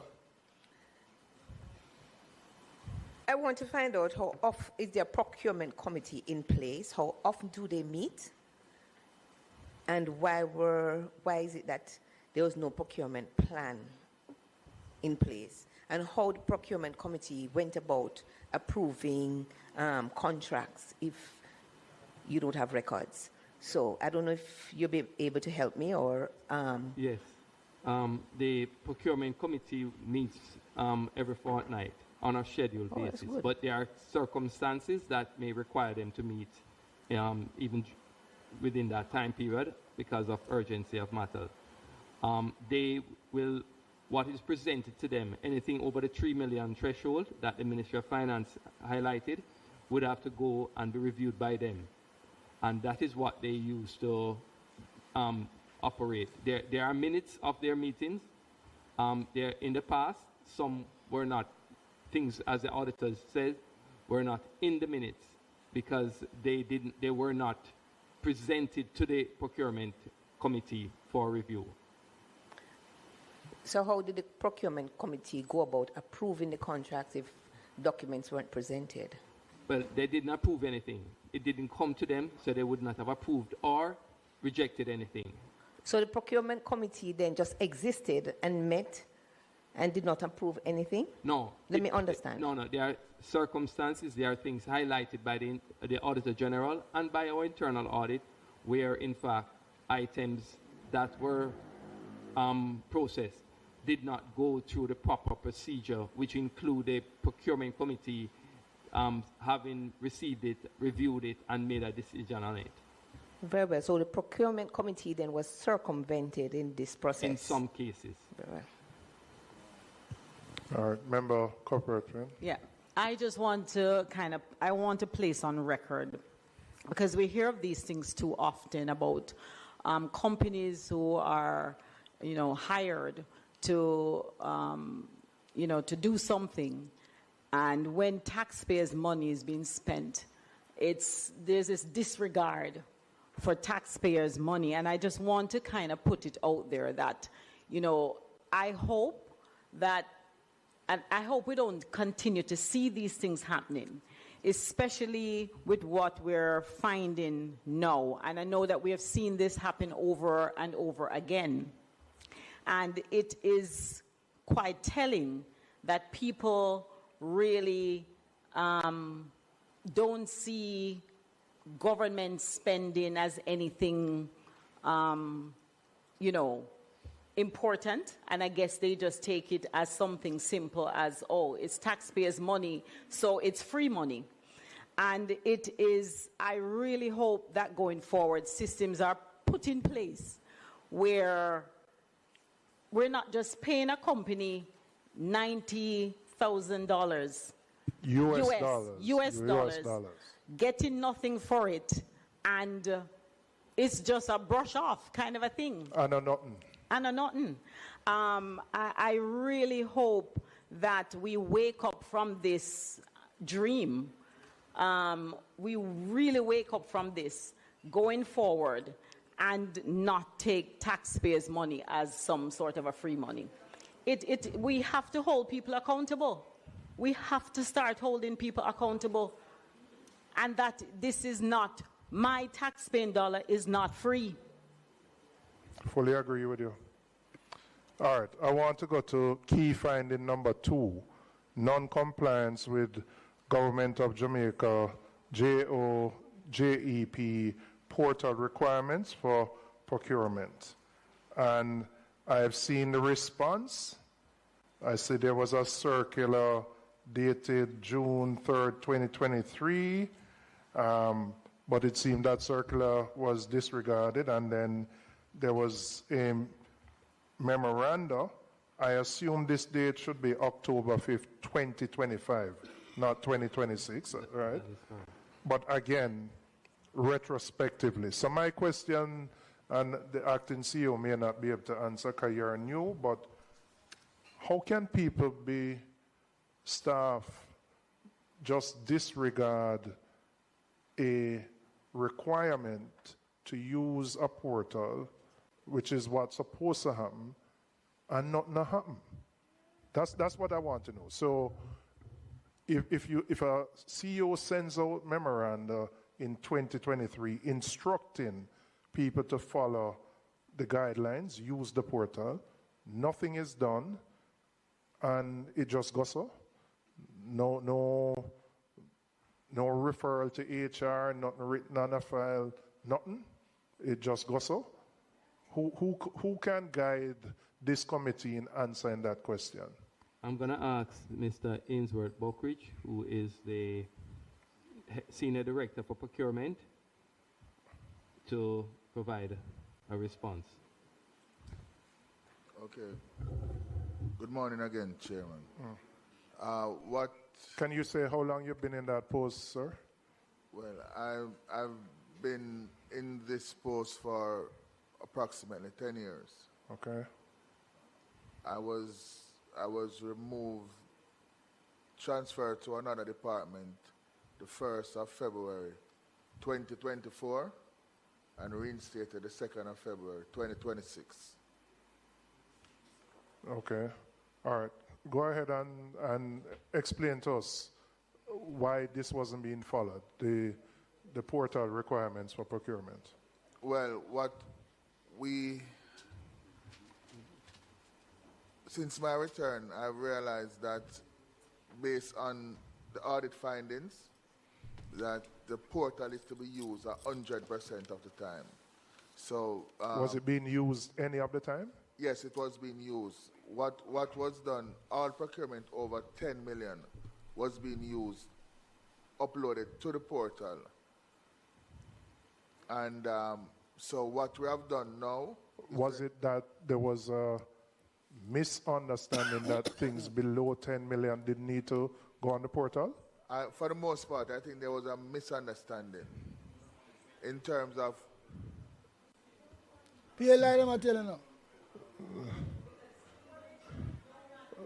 All right, I'm going to allow him to, but you can hear from the members their concern about this. People are joking. And the fact that even though it's over 10 million, it is a very small number of the transactions that were done that were actually uploaded to the portal. So what I'm trying to understand is what would be the issue that would prevent people from uploading to the portal, and then this must have been, somebody must have seen that this wasn't being done. What was being done to hold those persons accountable? What is fucking faces? I think, Mr. Chair, if you don't mind, I think there was a lack of training and a lack of implementation of the policy, of the GOJ policy, which, as I've said from the beginning, Mr. Chair, that we are fully in agreement with the findings of the Auditor General. There has just been breaches after breaches and lack of implementation. And so they did not implement the policy as it should have been. We have now done that as of March 1. All, not some, all, no matter the size, must be on the portal and are being placed on the portal. No, I appreciate it, Mr. Hosing, what you're doing going forward. I appreciate that. But I still need to understand why you said training and capacity. But I can't buy that because some of the transactions were being uploaded. So it's not that people never know, that people didn't know how to upload it. There's a reason people chose not to upload these transactions. Thief. And I need to know why. And in a scenario like this, how were people, what did people hold up their hand and say, well, are having a technical problem or nothing?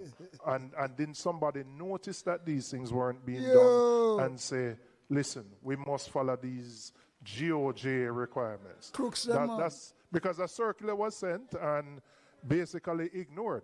And that's what I'm trying to understand. I appreciate what we're doing going forward, but we must understand what took place. And if something took place, what was done to correct it, etc. So I give you back the floor, sir. Okay, thank you, Chair. From my understanding, the circular, the procurement unit was not aware of this particular circular at the time. No, hold on. Hold up and come again. Let me read. Procurement department members were instructed to strictly follow the circular dated June 3rd, 20. You see them man that's come in a bag of fuckery, you know. The whole of them unite together, you know. And them come and Julian Robinson and bore some whole of them fuckery. And drill some whole of them fuckery. And shut them up.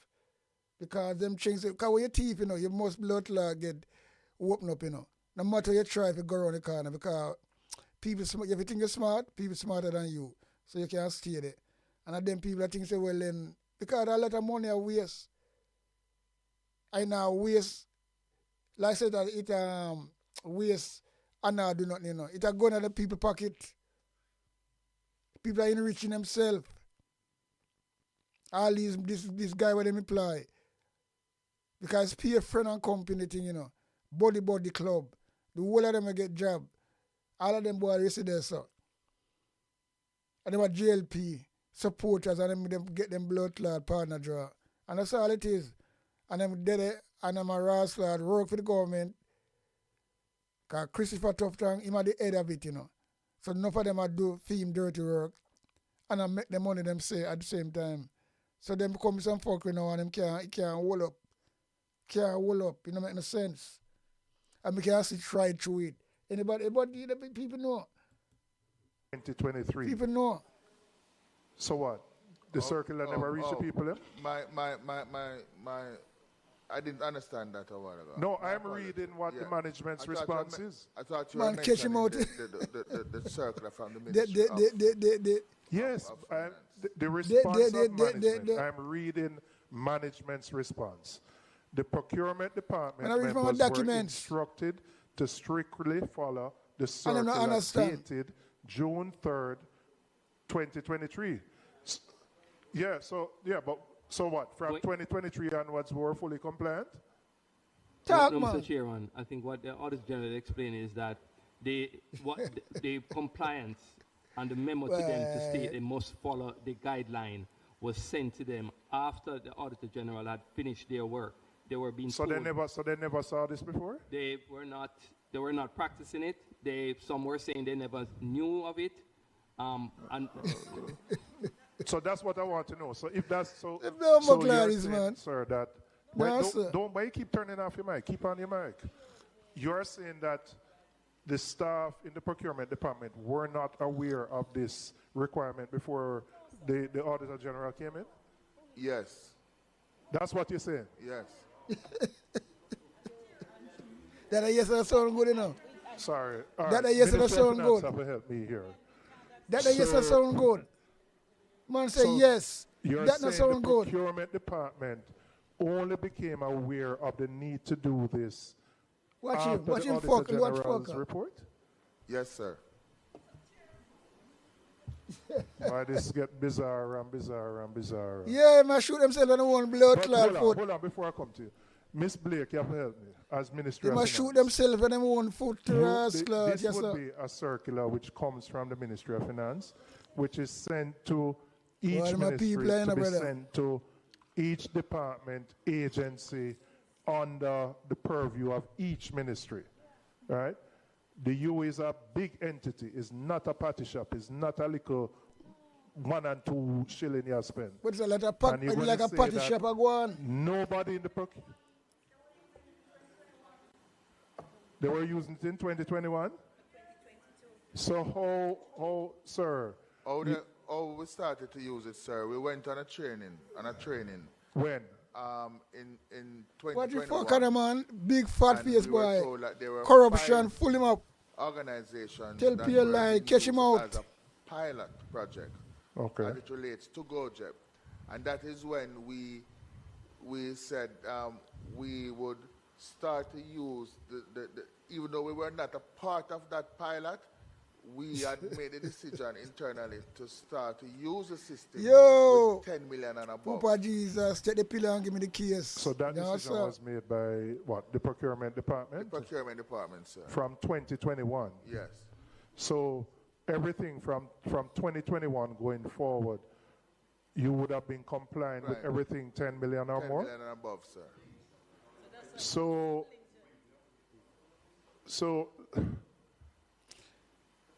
even with that, the number, so all is what, 20 of 800? 800. So everything that was not put up was below 10 million? Couldn't be. Yes, so I'm lean. Him can't look on a straight face in the parliament. You know. Him lean to one side. That is a bumbleclad guilt of lies. Him answer question, attack fuckery, and look him lean. You never look on the blood clot Julian straight. Him can't do it. So have to lean and talk. Watch him. Just watch how this guy lean and answer question. As a man in a brass clot committee, I up in a community and I run. What have I tell you? Corruption.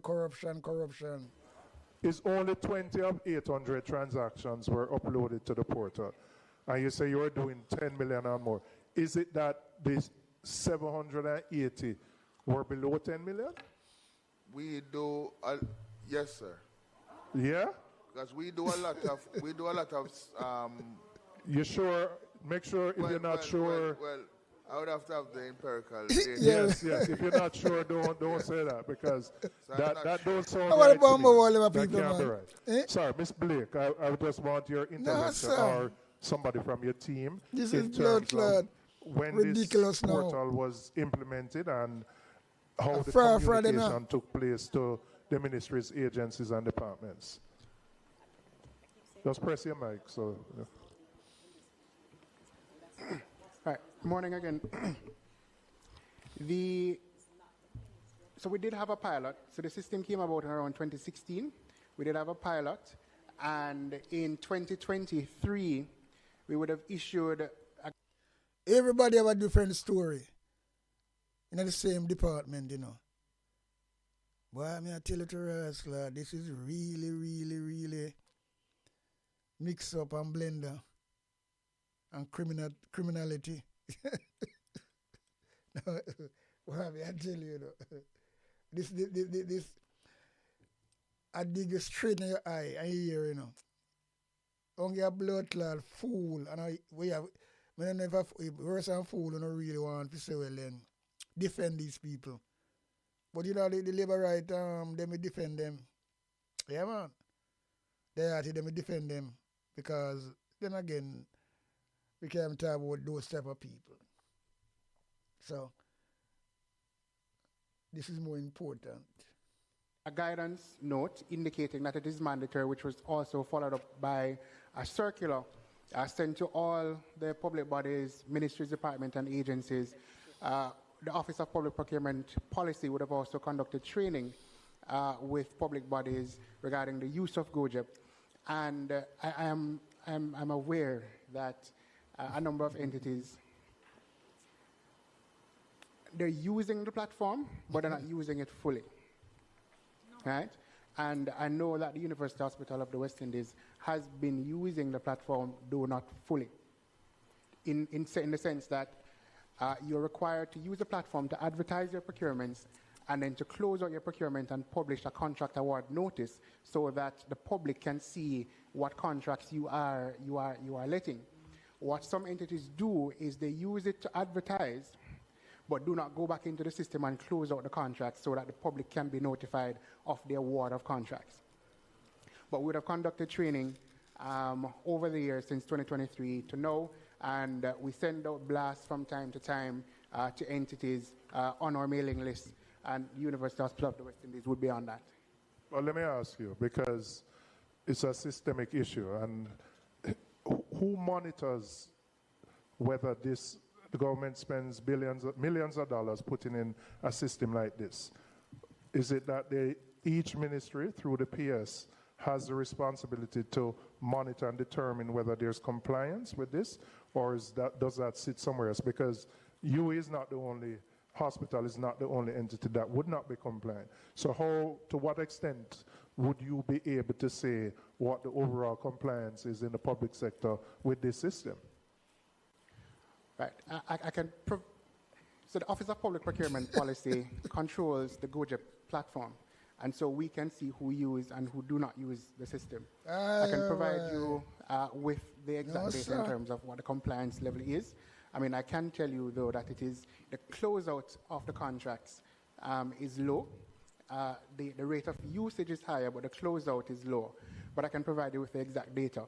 What I would say, though, is that Section 19 of the Public Procurement Act makes clear that the head of entity has the responsibility of ensuring that there's compliance with the Act, regulations, and administrative guidance that comes from the Office of Public Procurement Policy. That's something I would like you, as a follow-up to the meeting, to provide that, because this goes to the heart of accountability. Taxpayers need to know how their funds are being spent.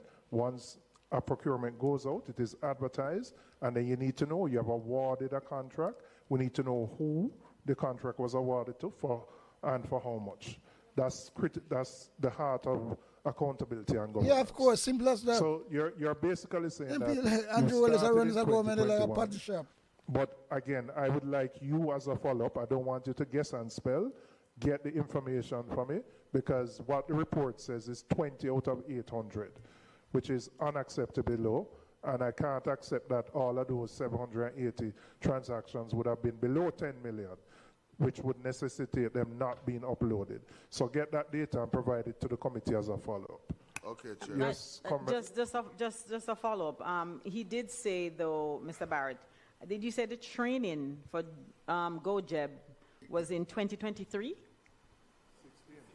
16. Yeah, I mean, we would have started before that, and it continued from year to year. So usually the Office of Public Procurement Policy would have trainings, particularly in the summers. We have summer series. In 2024, we had an Elevate Procurement Conference that had a lot of training around various aspects of public procurement.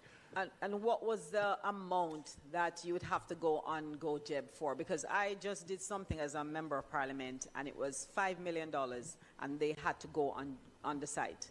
So mandatory. So I'm trying to understand, of the 20 that were published, does that mean then the 780 were below $5 million?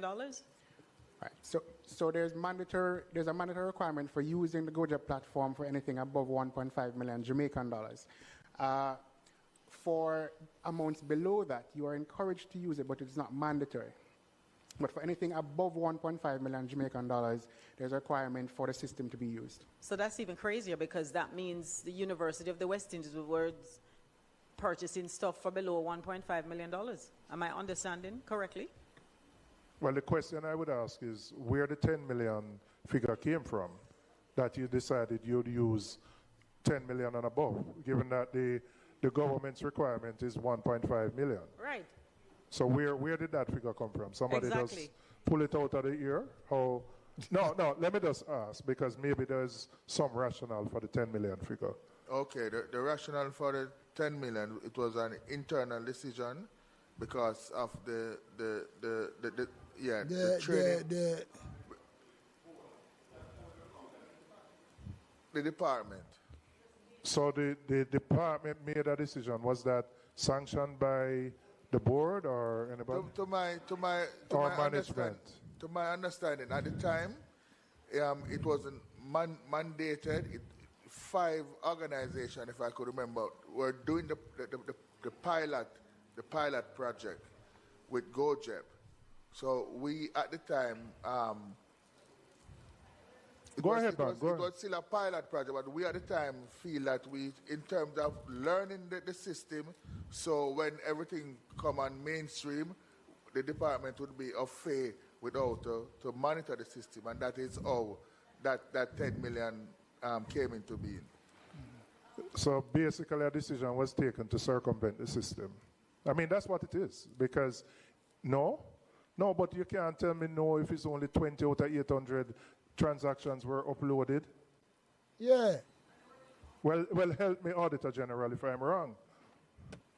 All right, so my understanding, Mr. Chairman, as the procurement director said, in 2021 they were invited to participate in the training for the GoJeb, how to use the system. The circular did not come into being until 2023, but the requirements, the mandatory upload of all procurement came in 2023. So in 2021, the UHWI participated in the training and they took the initiative. They were not required to upload to GoJeb. They took the initiative to upload and so that they would start with procurements at $10 million and above.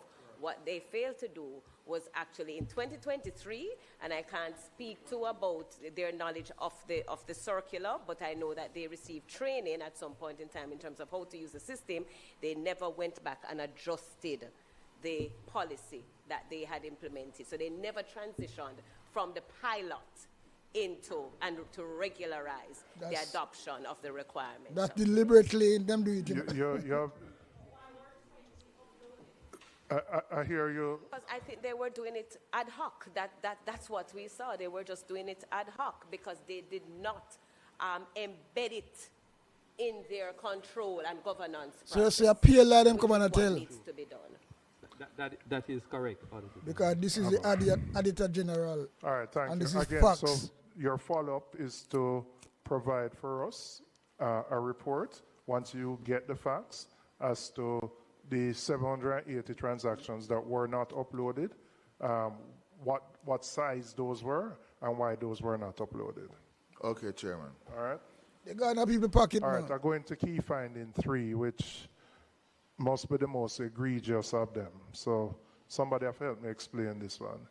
The absence of procurement documentation. Yeah, that one of people. The University Hospital of the West Indies could not provide procurement documentation for 51 contracts. However, since then, 28 files valued at 269 million have been found, which means that we can't find 22 and one is incomplete. So, and that the 22 that can be found is 246 million and one incomplete is 18 million. Yo, the money So gonna again, just in a people's pocket, you know. to us as a committee, All when of the them money in procurement there. is completed, Gone in them pocket. what is the process to put that document, whether it's physical storage, online on a server? Just explain that process to me. Supposed to be an Because electronic I'm starting device. with the acting CEO and you can delegate. But this one to me is the worst one. That you just can't find documents. Even after the Auditor General has been in, you have found about half of them. And obviously you've been looking for the rest and you can't find them. So help us, Mr. Hosing. The member asked where were they. When I took up the position, I insisted that they must find them. And they were able to locate the 28, and then after submitting those 28, they found one more, make it 29. They have so far been unable to locate anymore. They were in storage in a story room, but it was never provided to the auditors. When they came, even after requesting it, they did not provide them it thing to them them. on. Them thing But I get trade. insisted that they should. I don't think there was, I wasn't there, so I can't tell you whether it was resistance or what, member. It could have been, lack of diligence and searching and Deliberately, and but fucking lot of. but they were able to locate some. The search continues, but it is so far has not proven any further success other than the 29. So what is the standard operating procedure? I love this term. For when a procurement is complete, where those documents should be stored, clearly for audit purposes, for both internal and your external auditor, you have to keep your documentation, where those documents should be held, etc. What is that procedure? I'll ask Mr. Buckley just to share with the Yes. meeting. Turn on back your mic. Yes, Chair. The standard operating procedure is that each document procurement activity or file is filed in a file folder and placed in a hard binder and then transferred Yeah, this foolishness, to brother. a storage area where it can be Pure retrieved. foolishness about talk, you know. Upon my return to the unit, upon my return to the unit, I realized that this People like this are called bullshit, you know. Because remember, you know, this is a government department. Right? The UHWI. All of these contracts, the university, the blood clot West Indies. Let me tell you, you know. So you're telling me, say, well, then them are going to spend so much money and give people contract and do things, and them can't find no RASLA documents all of a sudden. You're supposed to have it on RASLA paper and also electronic RASLA device, because that are going from electronic device storing of things and documents are going from way, way back when. And now 2026, and them are talking about in a file, in a You're not supposed to have a backup. You must have to have a backup. Because we produce music, and anytime we produce a music, we have to have a backup. Backup of something. You can't just have one copy and have a backup. Because if that copy lost or something happen, you don't have a backup. Everybody have a backup. So you have to have a government ministry. Taxpayers' money I do them things there. And when you can't show no receipt, how the money spent, how much the contractor blood clot get, who is the contractor, all them things they're supposed to name, you know. Them things that can't happen in England and America. People have to know who the contract is. The public supposed to know about them things there. Because the government are rascal work for look at the public and the government, you know. The government and them people are just a representative of the people. So the people really in real life. So them people are going and say, well then they might hang them out further where them can't reach it. Like them, what are them people, man? And them now got jail like that me talk about, you know. Everybody come and do it. Everybody come and do it. All little lower head them. So when Mark Wallen say if this head of the stream is fucking dirty, the entire river is mucky. So you see it right just now. The little junior them, the little ticky them, with them select because them, as I said before, you know, all of them people here, what you see that them job here. Especially from Andrew is coming up power. Because the whole of them coming since him, you know. So them is friend and company. So it's a nyama food thing, you know. All them know Mr. Man down there, so. And the one they know the one they who know who. And then bring them in. Boy, I tell you, now so it's really, really horrible. Terrible. No, man. This practice wasn't being followed, hence the reason why these files could not be located. And so where would those files have been? Hear this, people. Hear this one. Those files should have been in a storage area. My understanding is that that area was flooded at least twice or 3 times. Yeah. Based on heavy rainfall. It's when they come here now flooding and them can't get no watch how them get tough in blood clot self now. Same with them blame blood clot, hurricane, Beryl, hurricane, Rasla, Melissa, heavy rain, all them things that this government are just blaming game them play. Them never blame themselves. You see them come with now and watch how them go mash them up now. Let's hear this. That was my understanding. Can you out of the blue this be come now, more you know? specific? Was that when what were the dates of? The man still gonna tell Pierre dry eye lie, you know. Watch him. We don't know whether you're not even in a position to make an assessment. And I don't want to conclude that it is deliberate, because I don't know. It's fucking deliberate. That's all it is. Given We just said everything that we have seen, you could infer that. But to say Auditor, there were Pamela 3 Malua cases laughed of flooding. us. When were those 3 cases of flood? Because it's the first time we're hearing that. I don't Yeah, know if first that was time. You know, out of shared the with acting Auditor that, you know. General's department. And if you are Shot himself 9 foot a again. place that flood out easy, you know, move it somewhere else? Yeah. If that is the case? And if an electrical, help me electronic on that one. device as Because, well. Tell me when those flooding took place and whether those were reported to the board, to the internal audit committee, etc. Was there a request for removal to a different storage area? I need to know that. Juke him now, you know. Well, let me ask him. Go ahead. Juke them now. So the three flooding out. Tell me when those. Yeah, took when place. that happened, when that blood trauma happened. No, he said there were 3 cases of flooding. Yeah, when it happened. No, but help us there. Okay, so that was my understanding that the area was flooded. You see, you never know, you know, I'm understanding. I didn't get the specific. I'm not aware of the specific. Fuck a lie, you see, man. While I was not there, I understand that the area was flooded. No, so all right. Is there anybody who can? Because this is the first. This wasn't reported to the Auditor General when she did her review. So it's the first time we're hearing this issue about flooding. So Yeah, what a I fucking would like, idiot. as part of your report, to tell us specifically when the flooding took And the place date and everything. and whether when those incidents took place, whether management was informed, whether a corrective thing was put in place, whether it's flooding from the roof, the floor, whatever, to mitigate against that. We could never accept that 50% of documents valuing $280 million can be found because of flooding.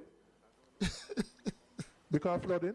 I mean, you haven't even assessed the ones you have found yet to determine whether you're following proper procedure. But if there was flooding, how come they found some? Well, we need help. Who can help us with that?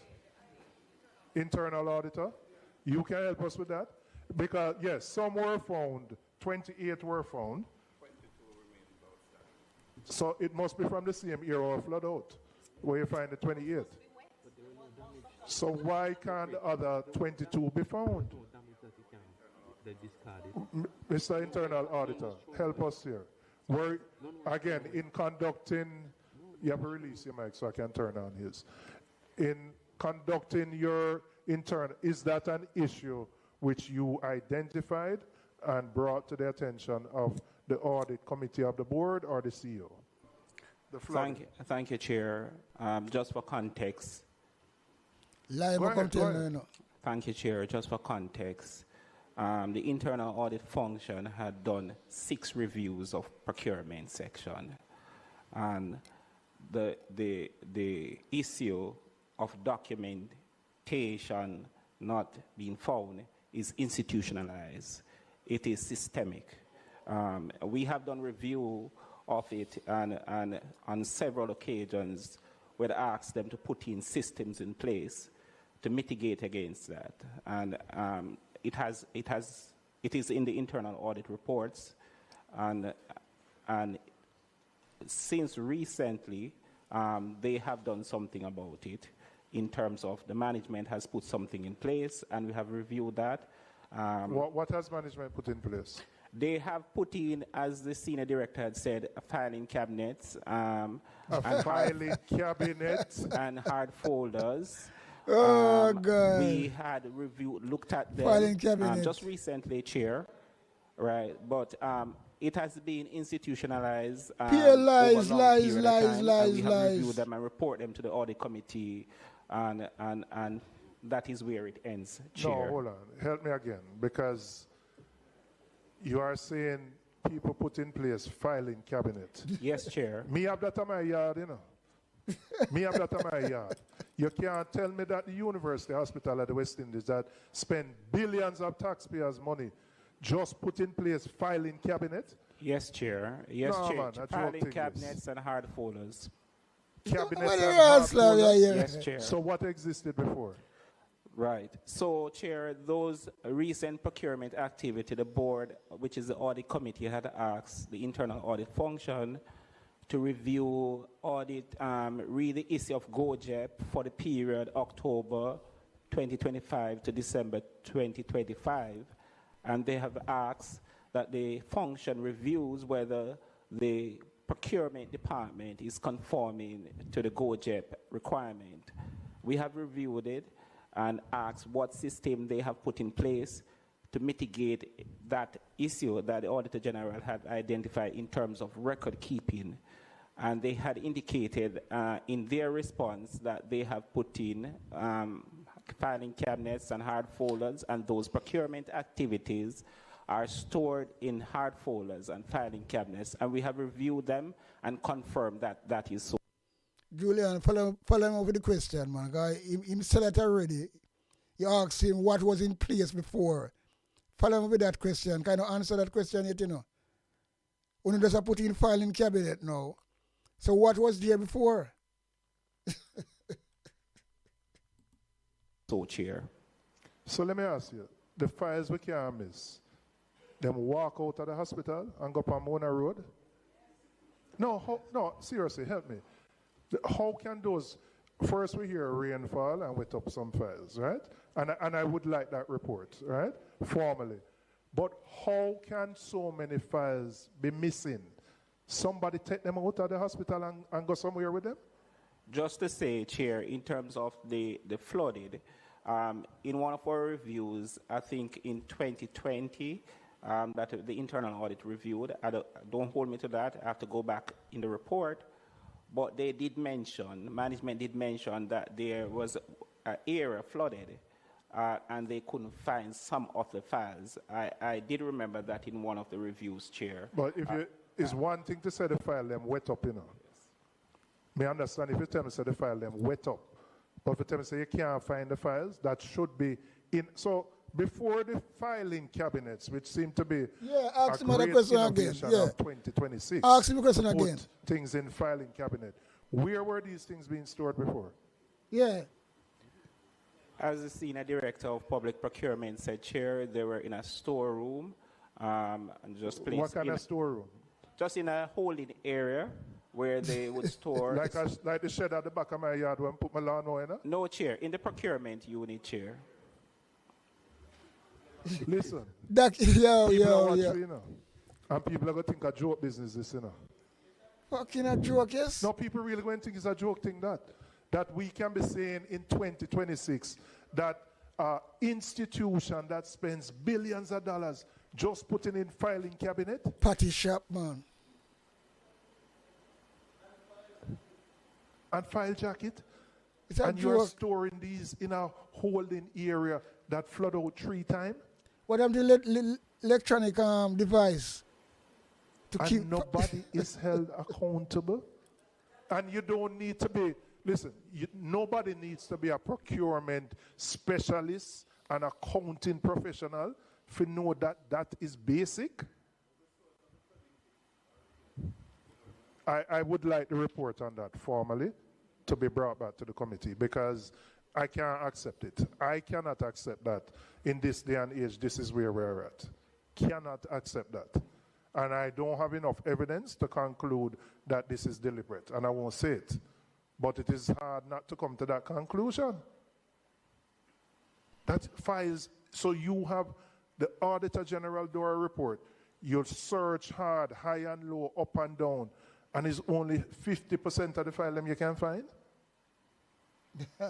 If you tell me, say them wet up and half dry, I thought we were now in the age where we were moving things from physical to electronic records. We scan things, so them dep on a server, etc., etc. I thought that's where we were. But yeah, Andrew, let's come out and talk them things there now. About post office and everything. Remember them, long time I talk them things there now. Everything I go electronic and things like that. So you see, time catch up on them, man. Shows that all them people are blood clot, you know, and thief, you know. You see it? Them thief and I know if it hide. Because them thing I know, them talk them thing about electronic fucking everything go be that everything right now, them boast from them things there. From long time I saw them thing there. I imagine important Rustler documents where billions of dollars spent and them can't have blood clot account and feet. How can that be? Imagine that. And coming in a parliament, I tell a bag of lie. That we were not totally dependent on physical files that can get lost or fire or water. Have mercy. Is that system now in place? What? Turn on your thing. I just want to know, since you mentioned flooding, what kind of system do you have now? Is there a management system where this is stored electronically, or is it that we're still using, still using a filing cabinet and not some sort of a data management system? That is correct. That is correct? That is correct. It's and still a this manual is 2026, so this is still a manual it's kind of a thing? It's still a manual system. You know, Chair, we talk about productivity and the lack of productivity. And this is exactly one of the reasons why we're not moving this country. Because the lack of will. And the fact that you mentioned persons not being held accountable. If it is that we don't get to a place in Jamaica where we can hire and fire people because of non-accountability, these things will continue where taxpayers' dollars, it's not meant anything. It don't mean nothing. It's taxpayer dollar, so we can just do as we wish.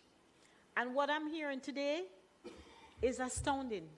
I am just in total shock for all the things that I'm listening to. And there's actually more here. We haven't started. You see, when you hear the Labour Party minister come out and talk like that, you know, come on now, we have to look for something. Juliet Cock blood clot, bro. She come out and talk like that when she always not defend the shit. But them can't rascal defend it no more.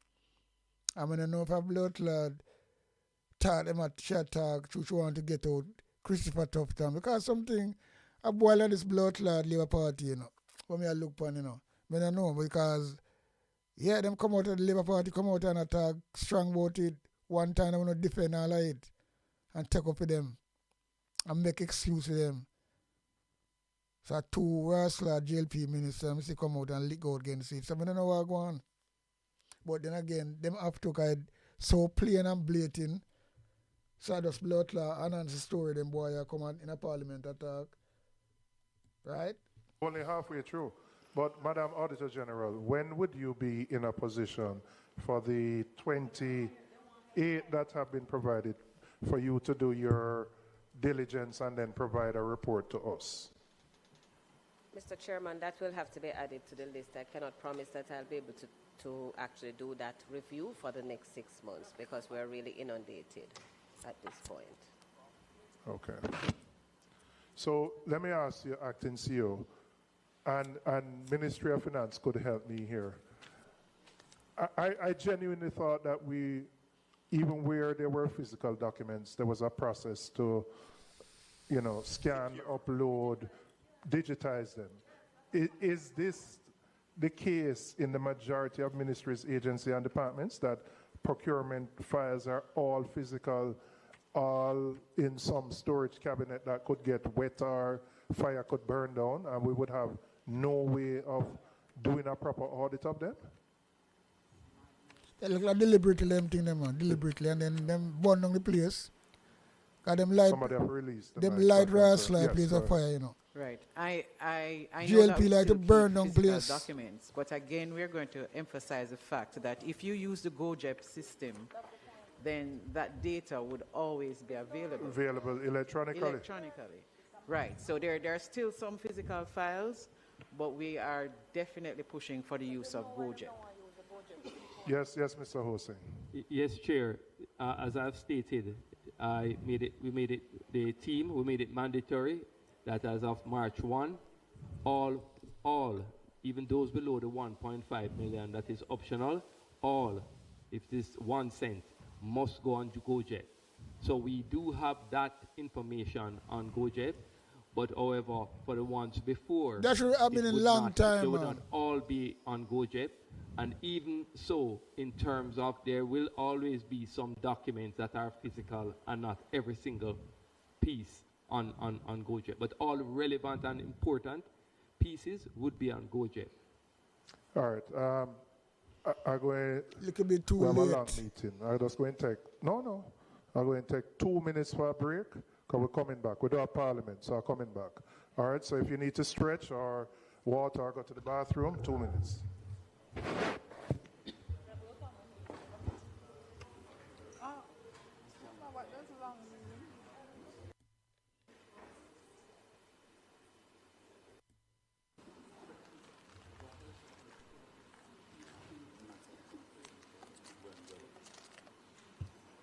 All right, thank you. All right, we're still on key finding number 3, the absence of procurement documentation, and I've asked for a specific report from Mr. I think it's Buckenridge on that. Members, I see Member Brown, Member Miller on this particular point. I'll just take we're on key finding number 3. Member Brown. Thank you very much, Mr. Chair. All right. I noticed, AG, from your findings that there's a very high, in my estimation, extraordinarily high, 64% of these contracts have been awarded via the direct method, direct contracting. I personally find this rate alarmingly high for a direct contracting based on the quantity, the values associated. In terms of your, and this is for the AG and her team, based on your years of doing, audits and review of procurement processes, would you not say that this is, this 64% relative to what you have experienced? Is it relatively high? Is it exceedingly high? Is it normal? Is it moderately high? What would you say?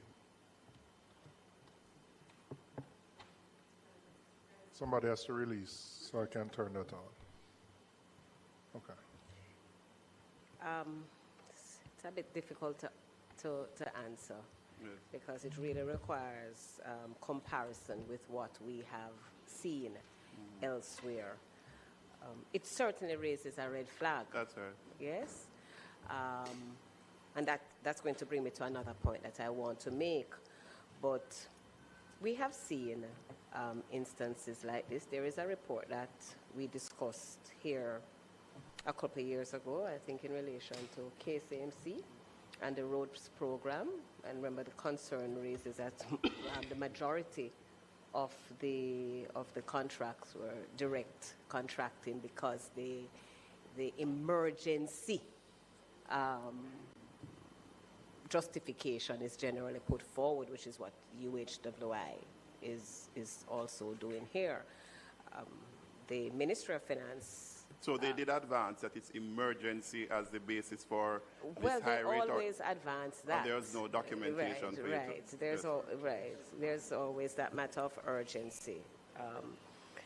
It certainly, I think, does not align with best practice, because what it does is to remove competition from the process, and then this whole matter of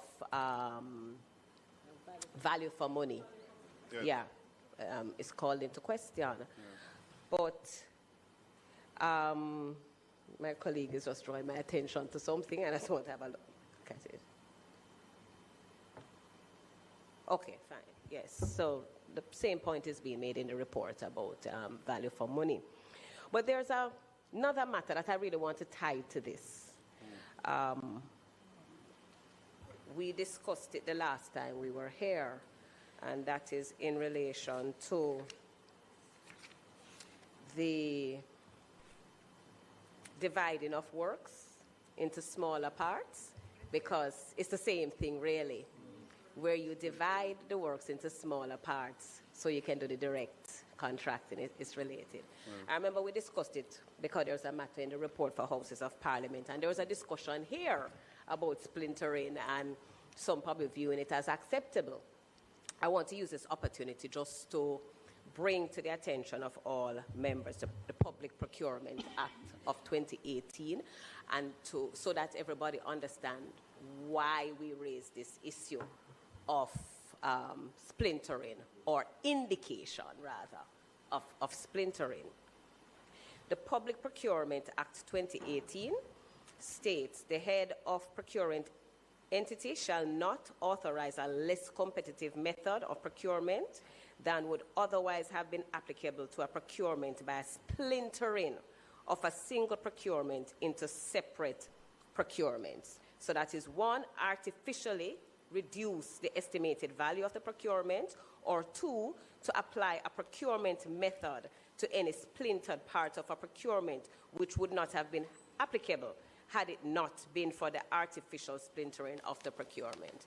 I wanted to raise that because I think it's important that it's emphasized and it's communicated that splintering is not permissible.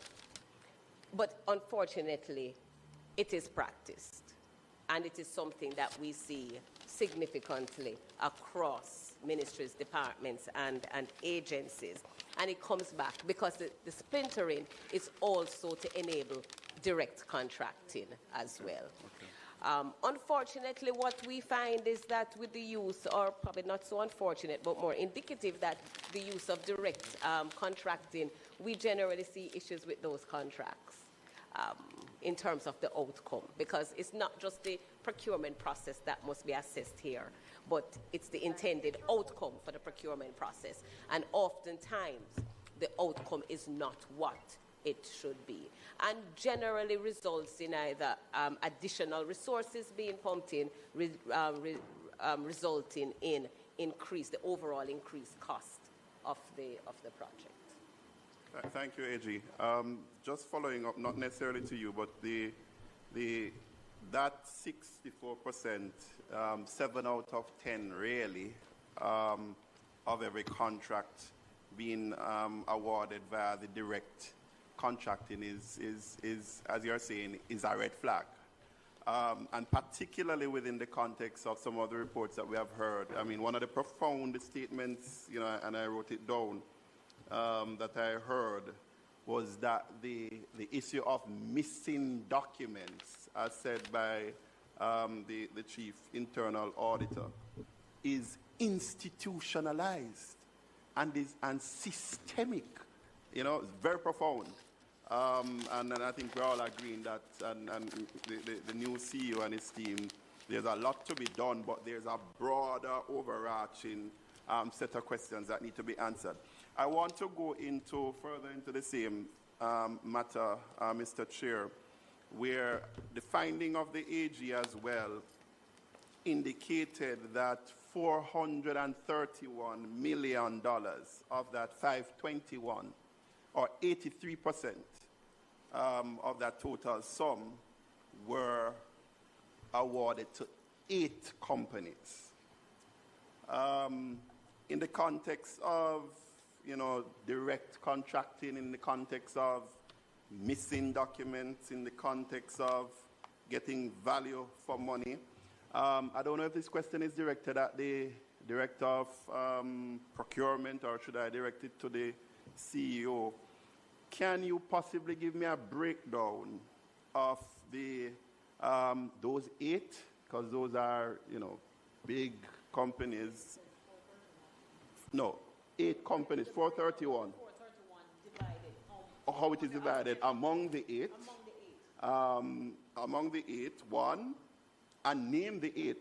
So we can, because I can't ask the AG that, but you have that information. And secondly, name the 8, how that 431 is divided in terms of value among those 8.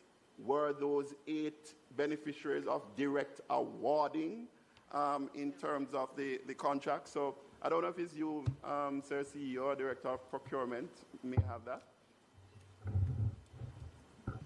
Now, those are big money. And of the 521 here is 431, 83% is those 8. Thank you, Member. The details, I would have to put that together and submit to this committee at another time, but we do have the information.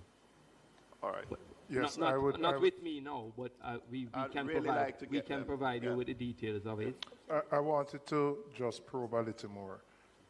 I know you may not have the specific data in front of you, but are these, the 8, are these maintenance providers, meaning they deal with AC, elevator, things that may break down in a hospital that require immediate action? Are you in a position to say? It says services, works, goods. Yeah. So it may span. Not all, and in fact, some were consulting services. There you go. There you So go. and through your chair, I did not get the name of the 2 consultants with the 186,000. For the strategic plan and which the we post. Yeah. Who are those? The one that was recently provided, it was William Pragmatic Limited. They are from a firm of consultants, I believe, from Canada. from Canada. And what about the other one, the strategic before. plan?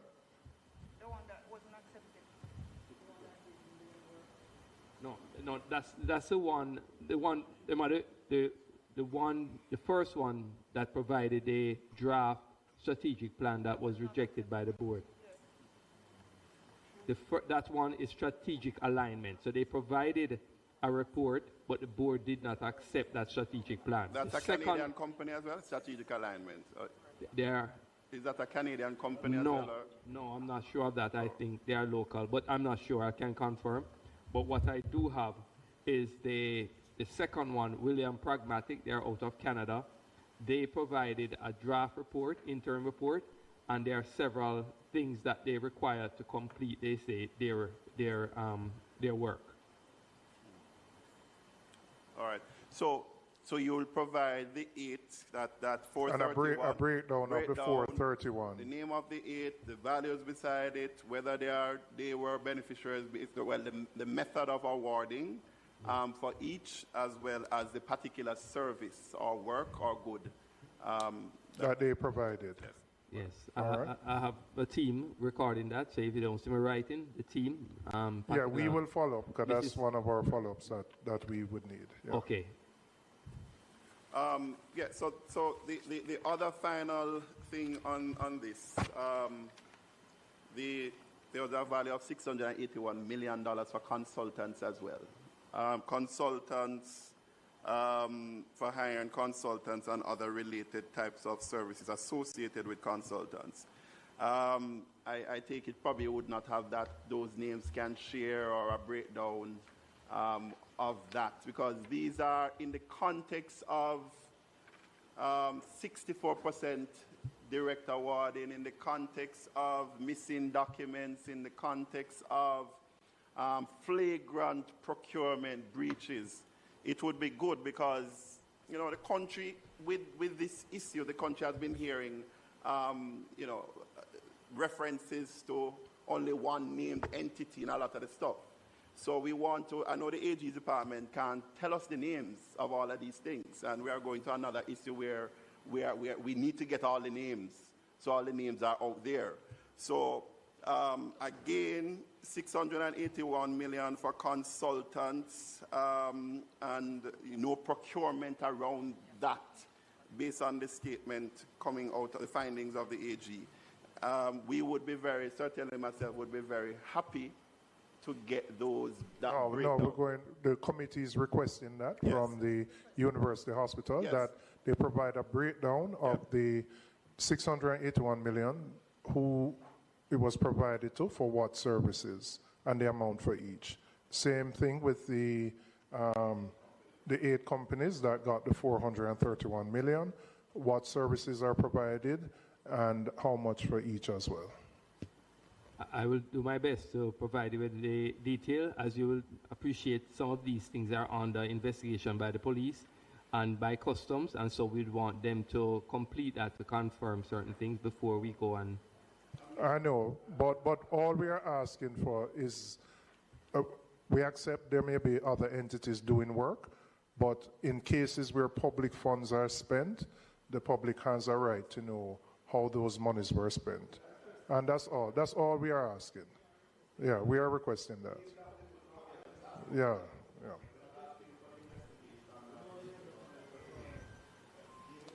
All right, I see Member Miller, Member Cuthbertson, and Member Cousins. Oh, Member Morrison. All right, Member Miller, then Member Morrison. It is to the PS. The procurement committee, would you agree with me that the procurement department or committee operates in a very laissez-faire way? And the head of procurement has been there for, 10 years? But yet still we're seeing so many breaches, not using the GoJEP, files are not being stored. Doesn't that concern you, that procedures are not being followed, the way they operate? Doesn't that concern you? Yes, it does concern me. What has been done, having taken up the portfolio, what has been done to correct that? Because we hear that it is systematic. the head of procurement has been there 10 years. He mentioned that he was removed and brought back. Is it that he was doing such a great job while he was removed? Or is it that he was brought back for a particular reason? I could not answer that question. I'm not involved in the day-to-day operations of University Hospital of the West Indies. And they report to a board. The CEO reports to a board. So that those questions are best directed that way. But to answer your question, I'm not satisfied. Well, probably the CEO the is question was better directed to me, so maybe the CEO can. able to assist me. Mr. Buckridge was reassigned in 2025, early 2025. He was returned to his position in February of 2026. You're asking why he was reassigned. I think they were hoping for him to be a part of a team to deal with digitization of records and so on. He was brought back in 2024 as the reassignment did not follow the correct HR procedure, and therefore we had to correct that because of that problem. It is on his return that we were able to find the 2829 files, having him to lead the search and to get that. So the Catherine Phipps committee engaged by the board is looking at all employees to determine where they are to be held accountable and what is recommendation. The committee is made up of lawyers, HR practitioners of very senior levels, and they are doing that. They are expected to provide the board with a report by June of this year. So in another 2 months, we are expecting the report, 2 months plus. We are expecting that report, and from there, if, depending on what they say, we will take the necessary actions along with the police who are doing their investigation, and they are doing asked for statements, and they are planning to do interviews, we were told just yesterday. I do hope that somebody is held accountable for this, because those gaps that we're seeing, it doesn't sit well with me, nor the public, who an entity such as UHWI should be operating at a particular standard. So I do hope that report doesn't go missing like all the other documents. I can assure you I'm a part of the board, and I can assure you that we are taking the engagement of a very well-known and very capable person as Catherine Phipps and the members of that committee is an indication of the seriousness with which the board is taking this matter, but we want to follow the correct HR due process to ensure that we are doing it correctly and not get ourselves into any trouble at any other levels. This question is for Mr. Buckridge. Buckridge, my apologies. Prior to your removal, were the documents kept in the same place when you returned? All your documentation, were they stored at the same location? 1 second, somebody has to release a mic so I can turn on his. Yes. Okay. Let me just add some context to that, Chair. Files were being kept in filing cabinets, and when those filing cabinets were filled, they were transferred into a storage room that has shelves on them. So we have always been using filing cabinets. And then, so the most recent files are kept in filing cabinets. So based upon my return now, when the process was not being kept. So between when you left in 2023, you left in 2025? Yes, early 2025, Yeah. and returned in February 2026. And returned 2026. So within that 1 year gap, that 1 year period, processes were not followed, you're saying? Yes. Very well. All right, Member Morrison. Thank you, Chair. Chairman, we are talking about 22 procurement files with contracts valued at over 246 million, not found, appears to have vanished. Chairman, earlier you, and I'm going to paraphrase, you said that you don't want to accuse anyone of being deliberate, but you're sorely tempted. When systems do not work, and when we are seeing that it is like, it's obvious, why is this not working? When accountability is weak, I'm putting it to you, Chairman, that usually there is someone or entities that are benefiting by the apparent dysfunction. Chairman, we will hear that a new person is in the post, maybe a new CEO, or we will hear that the practice has discontinued. And this Jumanji series of events, it is becoming even more bizarre and outlandish and outrageous with explanation. When we hold people accountable, what are the suite of action items that follow when we say this entity or these individuals are to be held accountable? 246 million. Where are the missing files? Maybe file 13? I don't know. But I want to call your attention to the brief, Chairman. It's not part 2 where we have note briefly that alarms me. It's not the part that says no documents were provided for 22 contracts. It's where it says we have not conducted an audit to determine the authenticity of the submitted documents. So I'm aligned with you, Chair, when you say we have to come back to this matter. No, we have to. And that's why I had asked the Auditor General, but she indicated her plate is full. But we have to come back because we don't even know how bad the problem is at this point in time. But I must tell you now, 6 years me I sit down in that chair, yeah. This is one of the worst. The worst.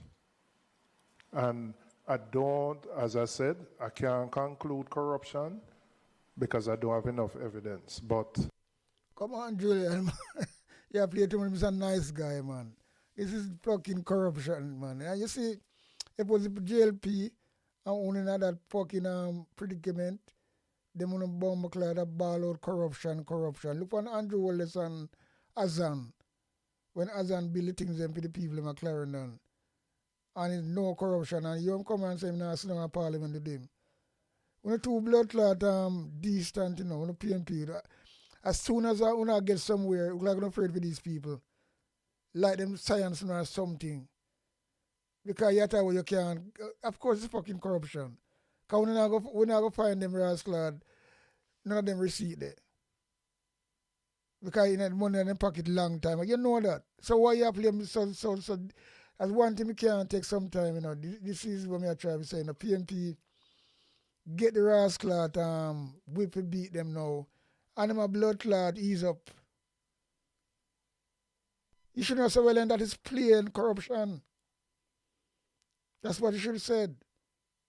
This is plain corruption. We are going around the corner and talk about you know go call out corruption now. So we are waiting for.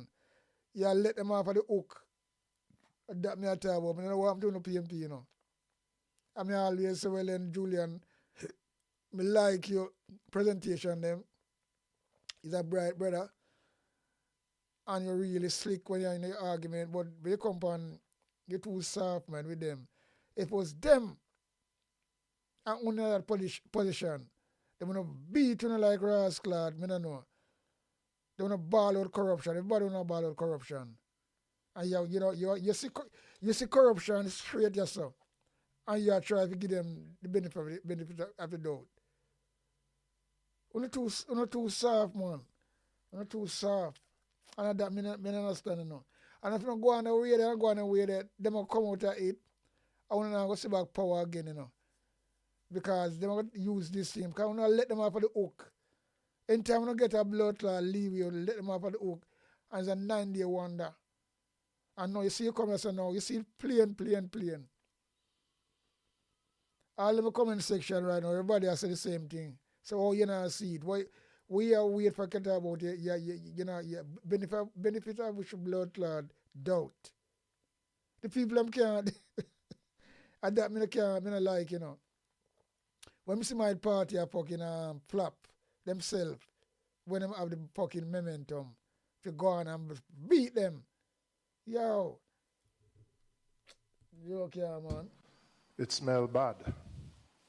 It stink. It stink. We call it corruption. And understand, you know. Understand when our constituents go to university hospital or any hospital and them have to pay the fee and them call we as the MP for help, for pay the fee. Are them people listen to this, you know? Are them people listen to this? So we have and I say, when them go pay them tax, are this them tax dollars I do? And them can't go hospital and get an MRI or a CT scan? We will follow up. We will follow up. We will follow up. Because nothing can go so in a 2026. Document can't walk out of hospital. Fire, I don't hear about fire. Me hear about flooding. I want to report on the flooding. But it cannot be so that you just disappear 22 document can't find? Can't find. Worth so much money? Them money in them pocket long time. No, sir. Cover member Cuthbert Flynn, then member like blood. Thank you, Chairman. I have two questions. I wanted to go back to the beginning where I think it was mentioned that there are 8 to 10 members. I'm curious as to who are, as far as UHII, who are those board members? Who are they made up of? The personnel on the board. The composition of the board. You need the names of the individual? No, not the name, but who are they comprised of? As far as the individuals, are there any medical doctors on the board? Are there just, you know, members of civil society? Who are the members? The composition. Okay, so we do have some doctors on the committee. The chief medical officer. But you know what funny enough is, me talking about what 2 months ago, long before, I'm talking about once, and I say, this GLP party, it will start, the downfall will start from them one party, I will start to come out and beat them. I see Rosalie come out the other day and call out the Prime Minister, call out Gillette Wellness, call out Babs Grange, and I want Bangarang go on now. And I say this come out now, and this is a part of the government, you know. All of them work for the government, you know. And the government in a power, you know. And so Juliet Cockburn that beat them, and the next one they beat them as well. What's your name? You never hear that, we never see this yet. So them are turned on. So this not look good. Especially for Christopher Tufton, you know, look good at all. Because when you see the Labour right, them come out and attack like this, and cover for them, you must know something, the table are turned, brother. I'm talk it already, you know, before it start to happen. So that go happen. What going to be them downfall, them one rascal, people going to turn upon them. I'm going to say again in my argument, say once come out, one come out. Because this is a turning point, you know. You never see GLP minister them not defend them people here.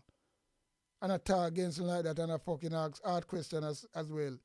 Because them sees corruption and in a freedom party, but when them see this as well look bad. And it can be rascal politics playing as well. Because them want to Christopher Tufton and Andrew Wallace have some infighting, you know. And them one here, I think Juliet Cockburn is Andrew Wallace baby them. So we have to look on politics and do all different type of way, you know. Some of you watch your space still. Yeah, man. because them get shake up. Them get shake up bad. Yeah. Officer, Madam Desesa, is on the board. Also, the Senior Director of Get Clinical shake up Services bad. is on the board also. And we have in attendance others, medical personnel who are on the board. Sorry, if I might help. Those other persons not See them look appointed by the nervous, you minister, know.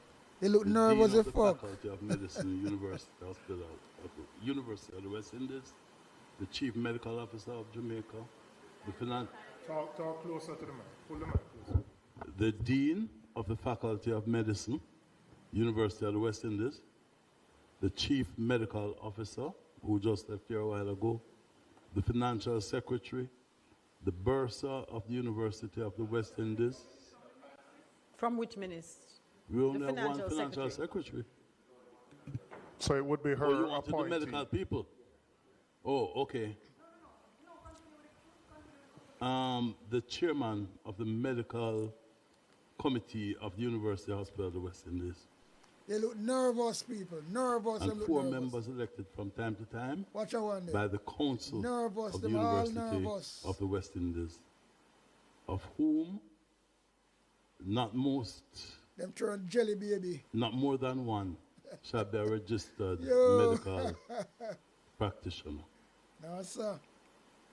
And the minister appoints minister 8 appoint- members, and the 8 members that the minister appoints consist of the following: 3 persons resident in Jamaica, one of whom shall be a registered medical practitioner engaged in private practice, 1 registered medical practitioner appointed on the nomination of Jamaica Medical Association, and 4 persons of whom one at least shall be a woman appearing to the minister to be interested in social welfare generally or in the welfare and aftercare of patients attending the hospital. Okay, thank you for that. Let me go back to the audit findings as well. It states here contractors engaging without formal contracts. Do we know for what amount that these contractors were engaged without a formal contract? And exactly, and under what circumstance? We don't have the information. What we do know is that some of them actually, based on the Auditor General's report, were actually engaged.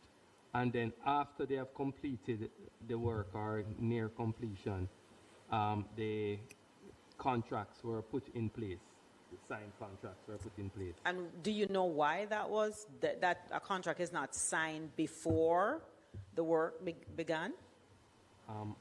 Or is that a practice that is done, or is that a practice that's done where you engage someone and you don't have them sign anything and they do the work and then you say, okay, what if? That's a clear breach. Yeah, because there are many things that could really happen. Yes, clear breach of the procurement guideline. Variations could happen.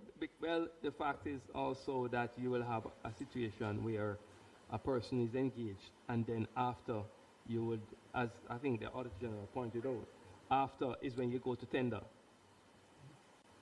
Well, the biggest risk to the government of Jamaica It should never happen. is that you engage somebody, something go wrong with the contract. But that's what I mean. Can't be completed. You have nobody to hold accountable. Right. Because you have no contract. Mm-hmm. So if it works, no, the person could have done the thing incorrectly. They could have made an error. You have nobody to hold accountable. And do we know how many? I also am curious That as is to deliberately, approximately deliberately. how many of these No contractors coincidence, were deliberately. engaged without a contract. I think if you don't have that with you, we would love to get that information as well, to say there were 100 contractors that were engaged without a formal contract. I would want to know that. Yes, and the circumstances. If you don't have that, we would need that as part of the report. The breakdown of the individual contractors, the service that they are providing, and the amounts that were paid. Well, we will be able to Because them provide cases what were in we a can public find, domain long time, you know. and the Should I ask if information that is source available can go that fits into that and find category, it? because I'm not going to say to you that there may be circumstances where this has happened, but the information that we have in front of us is showing, otherwise. But can I ask, and the CEO, the acting CEO may not be able to answer because you just went there, but what circumstances would give rise to contracts being awarded verbally, work completed, and then only when payment is to be made, a contract is signed? Mr. Chairman, under no circumstances at all whatsoever should this happen. Under no circumstances, So what's even in happening? case of emergencies, there are procedures that deal with that. Under no circumstances, sir, should that happen. All right. Member Cousins? Thank you, Chairman. Thank you, Chairman. So let's focus on the 51 contracts valuing $521 million, for which, based on the disclaimer provided by the ministry, that they have not conducted an audit to determine the authenticity. That is very interesting. Of the documents for the 22 contracts that were submitted. Chairman, earlier, the CEO said that 28 contract documents were submitted. No, were submitted, and 29 found 28 submitted. But there's one saying that is incomplete document submitted. What does that mean? Does that mean that you did not submit that one that was incomplete, or you submitted all 29 to the Auditor General? No, we presented 28 for them to review. And as they said, they have not really done a full thing to give a report, but there was one that was found subsequent to them coming and reviewing those. And that is the one. So it's not an incomplete, it is that the file was found after they had finished looking at the 28 when they came. Oh, so you're saying that in looking at the response here, saying incomplete documentation submitted, you're not saying that the documentation for the 20 that is the additional one that was found after was incomplete. You're saying that you did not complete the submission? It did not submit for them to review. Okay, so you have a complete file then? We have a file. Okay. We have a file. All right, so and we actually asked our internal audit department to just review it to see, what is there. But in terms of a full audit work, I don't believe they have done anything fully. And also the Auditor General, I don't know. She has said that she has not done a full audit of it, so she's unable to, or her team.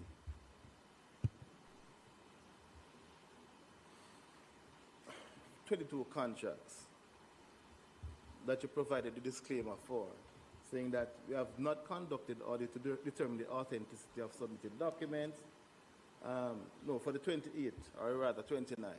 Did you ask your internal audit department to authenticate these documents before you send them over to the Auditor General? Would that be a reasonable procedure to follow before you send them to the AG? We did ask him to look at it, and he's here, so he could tell you what work exactly he did with respect to those 28. Okay. Yeah, we'd love to hear. Yes, sir. Mr. Internal Auditor.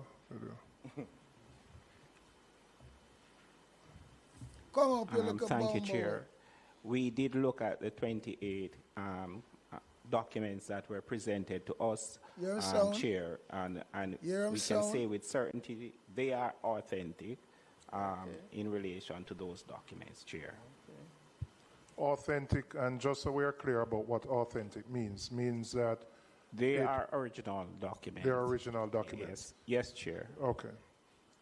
It still doesn't negate the need for an audit by the Auditor General of those contracts. Chairman, I would even go there.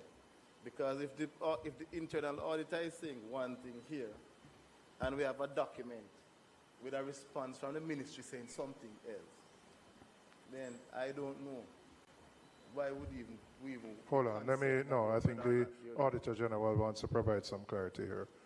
Does? To clarify, you're reading from the prompt.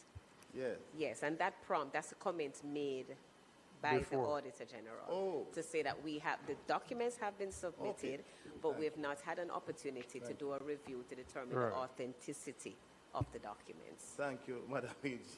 When I'm looking at it, it's very. No, this is the AG's prompt. Yes. Yeah. All right. So, am I to understand that unless the Director of Procurement returned in early 2026, we would not have found these additional 28 documents? I cannot answer that, member. What we did was when he was returned, it was at that point, which is March 1, February the 2nd. As I said, I came in February. We looked at it and I said, look here, where is it? Where are the files? Go and find them. So as to whether they would have found them with or without him, I cannot say, but they were found. Okay. And this procedure that was highlighted of filing cabinets being too full, so you have to move them to shelves in a room. That is totally unacceptable. 2 foot? That's what was reported here earlier, that the filing cabinets, you have the procedure is when the filing cabinets are too full. You find a room with a shelf and put some files on them. It's not a find a room, member. It is a procedure that they have where it is in the filing cabinet. When the filing cabinet is full, they are placed in shelves in a room, a storeroom. And just to let you know that the problem with the flooding, we have fixed the roof and we have done some work to prevent the rush of water that was coming to the building. We have mitigated Fix that. the roof. So which roof? we don't expect to have those Since you have problems. been CEO, that has been done? Or before you came to the office of CEO? It's a seal Simbi. It was done prior to the CEO. What was the date? What was the date of that repair of the documents of the building to prevent the flooding? No, sorry. It was during Mr. Osin because I remember I could not go in there because Pure lie, I'm telling of people. Pure lie. I could not go into even my former office. Liar, flash, right, left, and center. Is it because of you were in another position? Yes. So what had happened? The roof was leaking. And then BFS, you It say? was leaking in the filing area. It was also leaking in Jesus where Christ. my office was. So they had repaired it so I could go back in the office. So you needed water boots and a raincoat. Rain was falling in there. Rain was falling inside. So we repaired it this year. There are videos of it. The files were in your office at the time when the rain fell? Some files were in my office at the time. That's why we can't find the additional 28. Some files were in my office. They were used in my office as a store. What a man lie, man. And So it mean the file them wet up then, and them just need to dry out. I don't know. Well, that's the point I'm asking. So if rain was falling inside the building, the file them should have did it. Them just wet and need to dry. So is a 2-foot rat take them out of the building? For these 28 files you found, where did you find them exactly? They were 29 no, but yes. Where did you find 28 first and then the 20? Some were found in filing cabinets, and some were found in the What a boy lie, man. It's archive big. files. So that's why they were not wet, because they were in filing cabinets. So the others you were saying were wet, that's why you can't find them. I can't speak to that. I see. Chairman, I think okay. I'll yield. Oh, God, no. The chair, we did fix the roof, as I said, this Boy, year. So we won't have that problem again. But then we should be on the Go Gem portal, so you upload them electronically. As of March 1, everything. Before that, more than supposed to fire harder than 10 this. million for a few months. PMP 2 but star. as of March 1, we have made it Luton, very clear, and we are cousin, holding persons them man on a accountable ramp. if they don't. And as Julian I said, Wallace, it is Julian Robinson 100%. too It is soft. not anything like below And I 1.5 that is not on. Everything, the mandate is everything. And the problems that are flooding should not reoccur. Well, Should I not, hear because some we have done rascal things to here mitigate tonight. that by the roof and by putting in proper guttering to channel water into in another area. Thank you, Chair. I am a little bit baffled because I just want to kind of go back to the board members, I guess, because I hear esteemed names being called, positions, esteemed positions. How can you clarify how the board's was selected, and were the board members aware, of most of the things that we're hearing, or all the things that we're hearing? I can't say that they were or they weren't. What I do know is that they ought to have monthly board meetings as a part of good governance. There is an audit committee of most boards. And the audit committees from the organizations that I've headed as CEO would report to the board on a monthly or a quarterly basis. So if that was being done at the University Hospital of the West Indies, then obviously if the audit reports, because I've spoken to the auditor, the audit manager there, I've had many discussions with him, I've seen his reports, I've sent them to me, and if these were reported to the board, then the board ought to have been concerned. So I'm prepared to say. All right, members, I'm moving to key finding number 4, the misuse of the tax exempt status. I have a couple of questions on this. Could the university indicate how long this practice has existed, where the university has used its tax exempt status to facilitate the importation of goods for private companies? That's the first question. Mr. Chairman, we are only aware of the ones highlighted by the Auditor General and the dates as stated. I know that the Jamaica Customs is doing their investigation, because in one of the instances highlighted by the Auditor General, the payments or the processing was not done by finance or the procurement department or anyone internally. Yes. I'm about to ask the follow-up, because Mrs. Cuthbert-Finn looked at me and was about to say, what can go so? So can you elaborate on that? Well, the one that did not come through the process, actually, we have gotten a report from Customs as the one of the 4 that the Auditor General highlighted. So we have gotten that report. They have stated just on Friday that the amount of duty that should have been paid, and I think the Auditor General also did an estimate or something, is approximately $10 million, but there is also penalties, and the penalties range from $500,000 at a minimum to 3 times the CIF value, and the CIF value is approximately $40 million.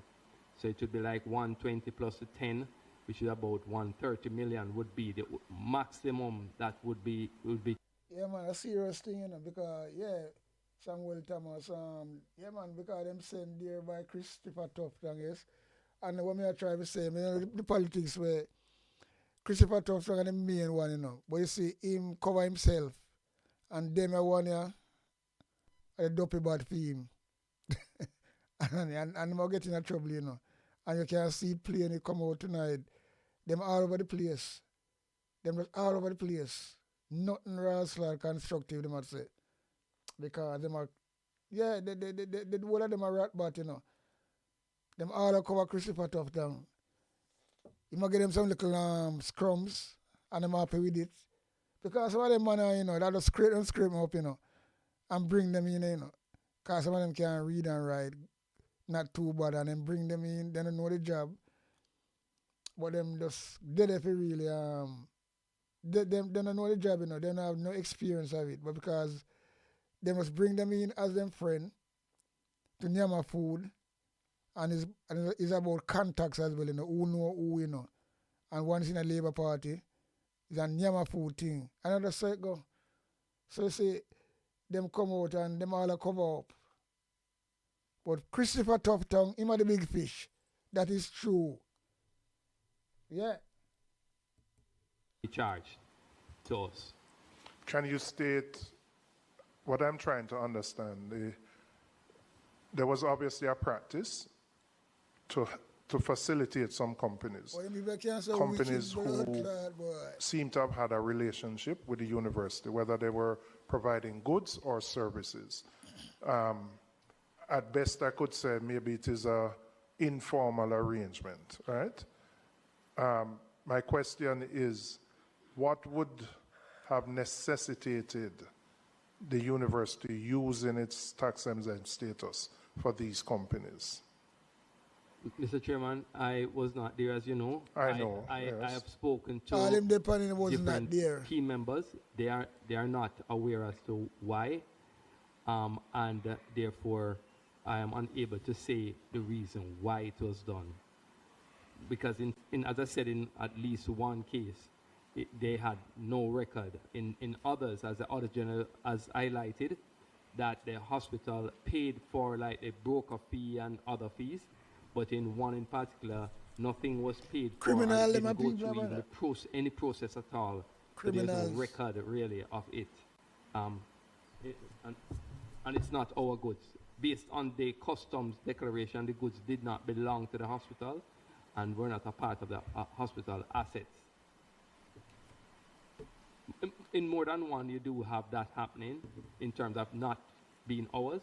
Ownership of is not You're ours. saying in more than one case that is the case? The ownership is not ours. In fact, in none of the cases, even though in the case where we the crockery, we purchased it from the individual after the importation, and in the case of the garbage bins, we purchased those. But the other two cases, the asset was not purchased by us, even from a third part, a person who would have brought them in.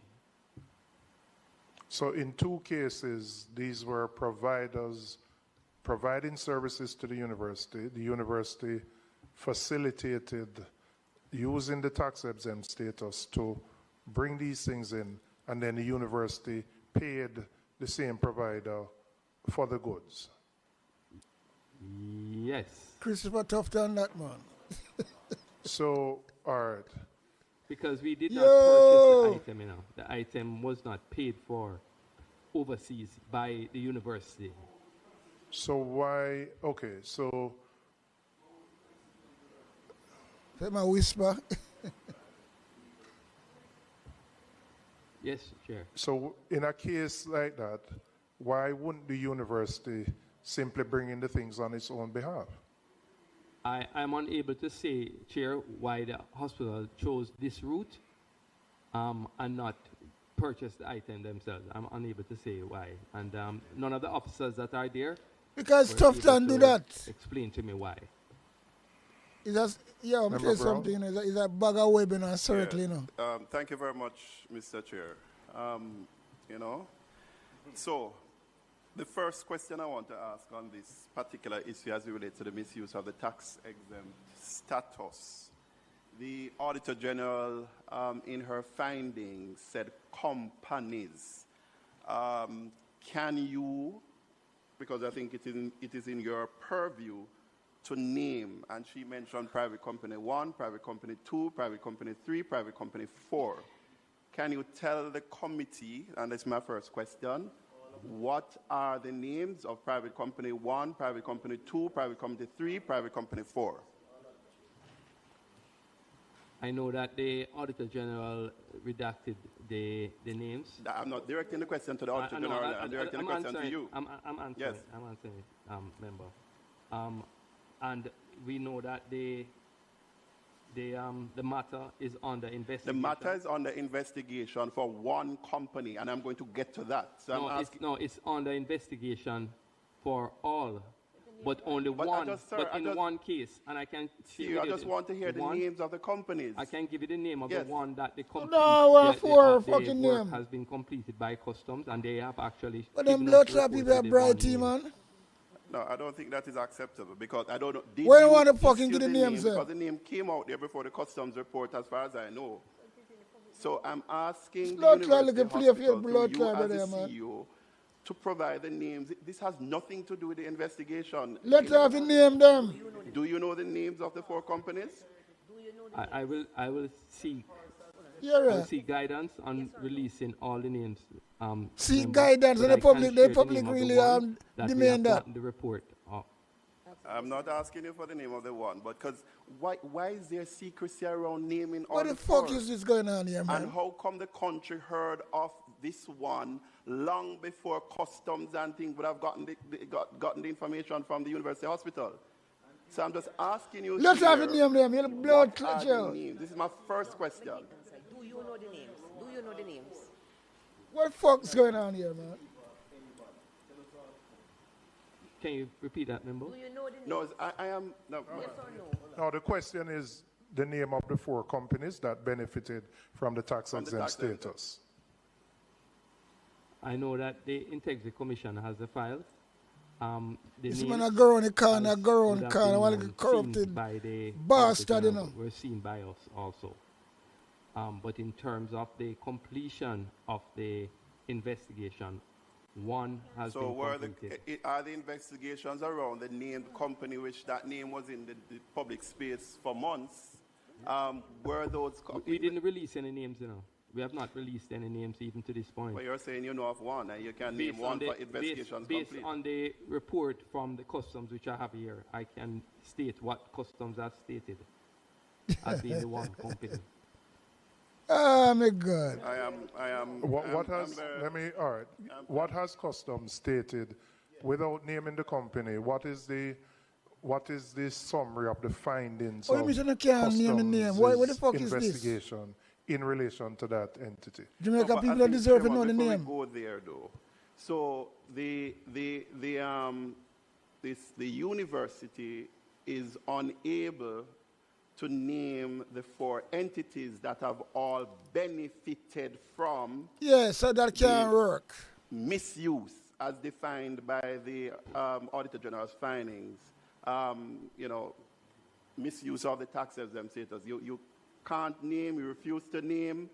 'Cause I don't think the response about Integrity Commission prevents you from naming who those entities are.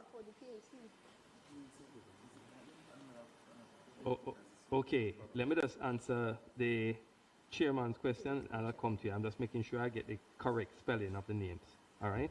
I'll get in that. But the chairman asked what did they report from customs state, right? Third-party verification from the name company with the assistance of the CEO of that company. That one, the goods were imported and these are the dialysis machines. One, the goods were imported by the company, the goods were paid for by the company, the value of the goods was verified by way of payment records received from the company, custody of the goods was verified to be that of the company, and the address, and that it was not, and the company confirmed that the goods were in fact imported for that company by the university. Thief in Daryl, The time name will come, of man, the don't worry. companies are Supreme Laundry Services,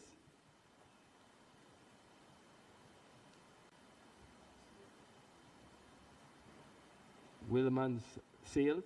What's that? Willman's Sale. Like Willman, WILLMAN. I met him and make up some name, you know. And S-A-L-E-S. then I'll give the right name, you know. Scientific Medical Services. Yo.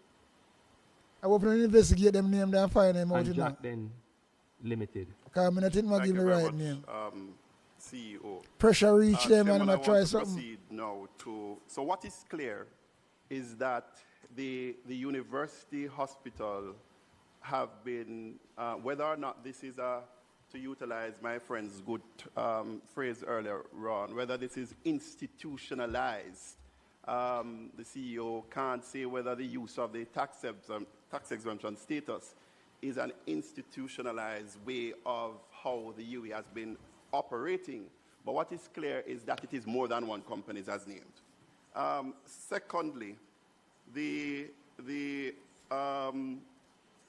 responding to the Auditor General's finding, your letter, I believe both the Permanent Secretary's letter as well as your response was that the documents have been submitted to both the Jamaica Customs Agency as well as the Jamaica Constabulary Force. Have all 4 instances, those 4 named companies, were those documents submitted for all 4? We have given them copies of the documents for all 4. For all 4. Okay. All right. Based on what we have, as I said, there are instances where we would not have the documents because it was done outside of the hospital. All right. So you're saying that you have now received the investigations that customs have been undertaken, having received the 4 matters raised here by the Auditor General for the 4 companies. You have submitted all 4, but you have only received their reports on 1. On 1. So far, they have said that they will actually provide the penalties for that one, because what we have done, they have completed their assessment and determined that there was a 10 million duty that should have been paid for that one, yes, and that they will provide us with the penalties, if any. Well, they said there's a minimum of 500, so there will be a penalty. They will provide that to us in short order, and the other reports will be provided to us in short order also. Okay, so we will await that. And I was going to say, so again, as the follow-up, the committee would need, once you have been given that information by customs, the committee would like a report on what customs has found in terms of its investigation into all 4 and whatever remedies they have recommended for those companies to deal with the specific breaches. Okay, just to be clear, Chair, Customs has made it very clear to us that they have nothing to do with those companies. We are the ones, the hospital is the one who they are holding accountable to pay all charges and fines. As to where we will get the money from, it is... I mean, that's fair. I mean, they didn't, these companies didn't, it's your tax exemption that was utilized.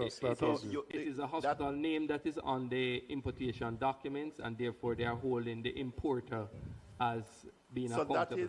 So that is why we want to understand, and that's why I probably have to come back, because it is not one company, it is 4. And this is based on the findings from the AG, who, as she said, it's a minute subset or sample that was taken of the operations of the UE. So we don't know if, as my friend said, this is institutionalized or if it is systemic. So that is why, Chair, we have to come back to see. So this is just probably the tip of the iceberg. But I proceed. In terms of deep diving a little bit, and I know you sir, are here only since January. I'm looking at page 10 of the actual Auditor General 72-page report. And there are a couple of things that I want clarity on. And this is as it relates to private company 3. And it is also related to private company 4, because I see permeating through this misuse of the tax exempt. So I want to understand a buyback, right? There is this buying back. So you give them the tax exempt, and then they went and procured or brought the stuff in, and then we are buying it back. Well, not we. The University Hospital is buying it back. Sometimes tenfold. So, for example, waste bins for private company, 4. You're the one of people. It You're the says one. here was valued at 6.6 million. The company saved 3 million by virtue of the tax exemption, so they paid roughly 3.6. But then the hospital bought back that from private company for 11 million. Jesus so Christ. I just want to understand. No, sir. I want to understand why, as the chairman would have asked earlier, why didn't you just utilize your tax exemption in the first instance to buy the thing? And what is this buyback about? There's also, I think, private company 3, cups and dishes, imported for 1.4 million, and then the UAE buy it back again for 6.9. Lord Clark, So the country has heard about, and there's been glorification and publication around one entity when there are 4 companies, when it's possible to have been institutionalized, and the utilization of tax exemption is a convention and practice between the EU and its partners. But what a wicked people them against Jamaican people. And who is benefiting? Because it's 1.4 and then buy it back at 6.9. So this company, private company 4, has made 3 or 4 times profit. Private company 3 has made 10-fold profit. So I just want some clarity on that, CEO, because it looks really bad, but perhaps there is some explanation to it that some of us can't really understand. Based on what you have shared, member, it would have, based on what you have said and what the Auditor General has stated, it is extremely bad. However, I cannot tell you why it was done. Is there anybody else here who could tell us why? I can tell you none of the senior leadership here or even in the hospital have been able to share or to say why it was just done. Why are we buying back? Who is making money? What is this? And who? Yes. Can we have a time limit? I mean, we're not here for the entire member. No, I'm asking all my pertinent questions, Member Cuthbert. No, it's not critical. Member Cuthbert, we do have Parliament sitting at 2. That's right. These issues have to be fully ventilated. And I'll give everybody an opportunity to talk. Everybody. Yeah, so there's nobody who can help us with this buyback to understand the rationale behind the buyback and who are the beneficiaries.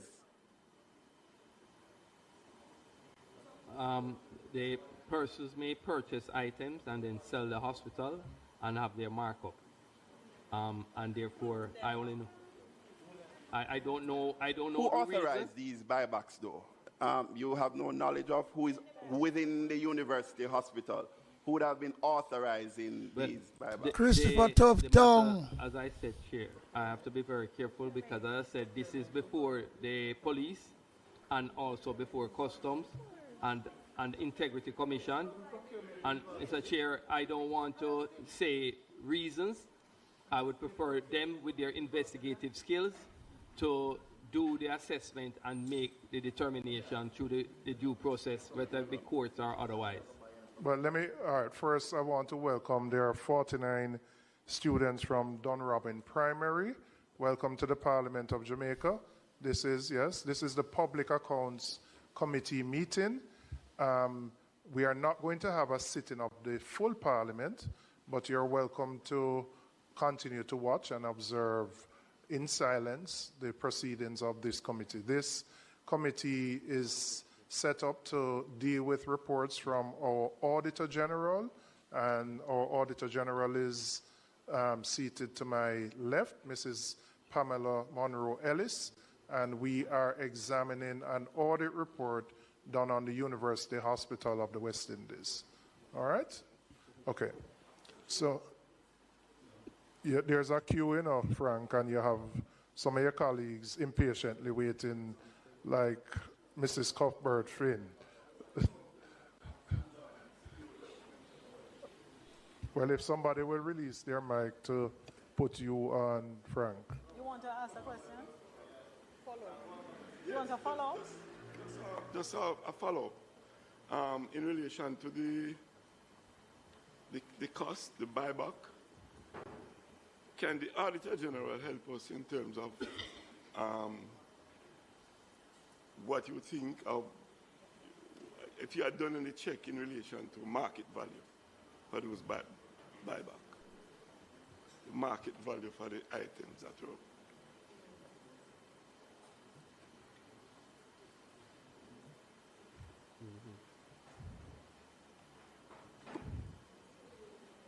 Somebody have to release the mic so I can turn on the AG's mic. Yes, through you, Mr. Chairman. No, we did not do a check of market value. We spoke specifically to the CIF value, and the focus was really on the practice.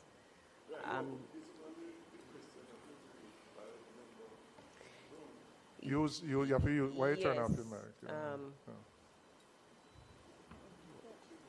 I think the concern members have is that having used the university hospital's tax-exempt status improperly, the same company who benefited from that tax exemption turns around and sells back to the university at 3 or 4 times this, 10 times? 10 times the CIF value. So it is clear to us that this was a deliberate scheme to provide profit, undue profit for a particular entity. There's no other way to explain it than that. Where in this scenario, the university could have just directly bought the stuff for itself and brought it in. But Chair, who approved it? That's the question. So, yeah, so the CEO, again, we know you are new and acting, but would this use of the tax exempt status be something approved by the CEO at the time, the board? Where in the chain of authority would this have been done? The authentication of the approval is something that is under investigation. The files have been sequestered, and therefore, Mr. Chair, in terms of ensuring that the accurate information is provided to you, I would want to wait to see the result of that investigation to make a statement as to who really approved, because that is being questioned. It is being questioned who actually approved it. Yes. Mr. Chairman, I'm not so sure that there is a question as to who approved. I have seen documentation to show the signature of one who would have that authority to approve.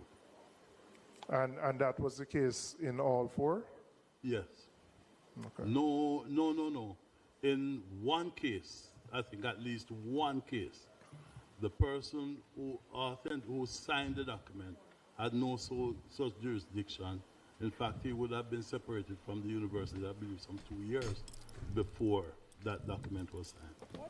So are you suggesting then that that could have been forgery of that person's signature? I would say, Mr. Chairman, that the signature appears to be that of the person who had left, who had the previous CEO, on one of the 2 documents. So there are 2 documents that would have been signed by the head of the entity.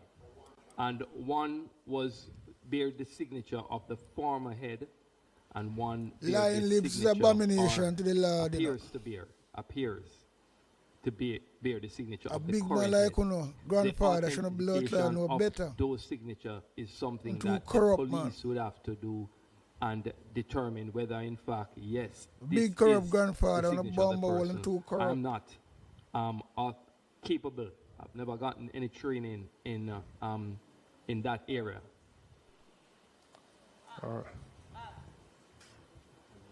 Thank you, Chairman. I want to kind of delve a little bit deeper in that. Can you name the company or companies that, when you mentioned about this particular document that was signed by someone who apparently had left the company, that was no longer the CEO, can you name the company or the companies for those particular documents?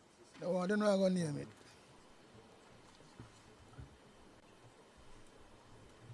cover up. I know I have the document for one of those companies. All the while is one you have. The name of the company and that item is the same one related to the dialysis machines. And which company is that? That's Jack Den. That's Jack Den. Is there a similarity? I want to find out. There are two instances. There are two instances where the signature appears and the person who supposedly had signed that. One of the two signatures. One of the two signatures, the person was no longer. Yes. Appears to be the person who no longer works there. So it was possibly forged. We don't know. I don't know. That is why I've said that alleged. And I don't know. I can't. The police will have to determine that. Yes.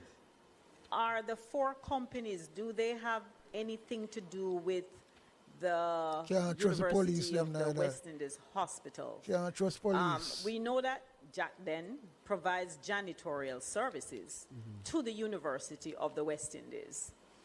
Are the other companies that were named in this, the other three companies, do they have any direct employment contract with the University of the West Indies? Only one, Supreme Laundry. And we have done business with Scientific Medical because we buy things from them, and Wilman Sales also. And let me ask the question. We went to, this is, important to me because I do understand that a number of Jamaicans die each year because they cannot get on a public dialysis machine.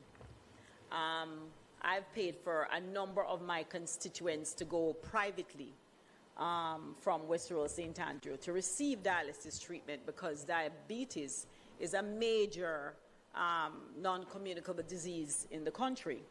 So when I hear that a company is possibly getting a buyback and making money from these dialysis machines, are they, since they were bought back? No, sorry. I can correct you. Those... No buyback. No. So wait, you guys jump on this one fast, see? Well, I'm trying to find out. So those dialysis machines are where? Are they with the university or are they at the company, Jack Den? As I shared by the customs said that the company stated that they were purchased by them and they are in their possession. We don't have them at the hospital. You don't have them on? No, absolutely. They never came to the hospital based on our record. We heard of furniture. Does that have anything to do with the university and that purchase? No, the furniture. Okay, it was dialysis machine and furniture. So it was dialysis machine and furniture. Those furniture did not come to the hospital. And based on the customs declaration, based on the customs finding. That was also not, you were not in possession of that either? No. And they have given us the invoice with a list of items also here. Okay. Man, I jump in, man, jump in, but tell lie, fucking jump in. Furniture, based on your report from customs, did they benefit from a tax exempt status? Yes, it's the dialysis. I just said dialysis because that's maybe the largest of the set, but there are signs, cash cart, wheelchair, scale, gloves, shelves. I mean, just various items are on the list, several items. And that is where the CIF value, the total of that invoice. What benefit, if any, did the UHWI benefit from this dialysis machine? Is there an arrangement? None that I'm aware of. And I've not seen or heard, and no member of the team have stated anything like that happening. Nothing on record to show any benefit whatsoever. So patients don't get any kind of benefits when they go to this place, reduced cost for dialysis? I'm not aware of that. I don't know of that. I've never asked any patient to go there from the hospital. I don't know of the hospital sending any patient there. What is procurement role in this buyback arrangement, buying back? What role does the procurement unit department play in the buyback arrangement between UHWI and these entities? The procurement, Mr. Buckridge, can you just answer that? What role does the hospital play, the procurement department play in the importation of the garbage bins and the crockery? And the buyback arrangement? Yeah, those are the two instances. Sorry, somebody has to release. Somebody has to release the mic so I can... Go ahead. Go ahead. Yes. The buyback arrangement is sort of strange. I would say, I don't want to use the word buyback. It is that we paid for the items after they were imported using our tax-exempt status. I know, but it's the same thing we're saying. I know, but I wouldn't want to use it. I'm not you sure. don't want to use the terms. Yes. All right. Your answer the question. Can I have a follow-up? So answer the question first. I know, for one instance, the procurement unit had received a purchase requisition along with a justification letter from the head of entity to procure the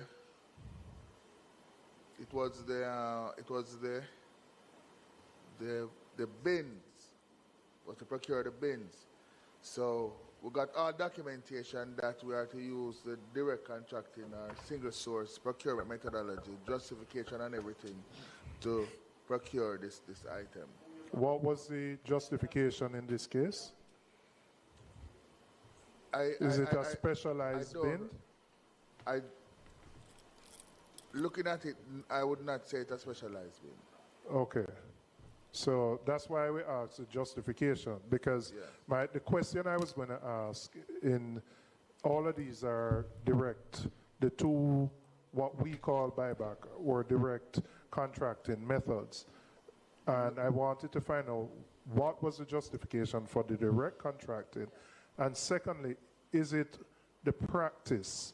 Has the university in the past bought these things for themselves directly, or is it always a situation where they are procured through a third party? From my experience, we have always procured them through a third party. And from your experience, has there been a case where we know of before, for this particular case, where the tax exempt status has been used in the past to facilitate this type of procurement? Well, I can't speak to the tax exemption aspect of it, because the procurement unit does not sign declaration or even C-84. We're not in that process. In doing the procurement, would you have an internal estimate based on your market survey as to what these things should cost? Yes, we will get an internal estimate from the persons who are sending the request to us.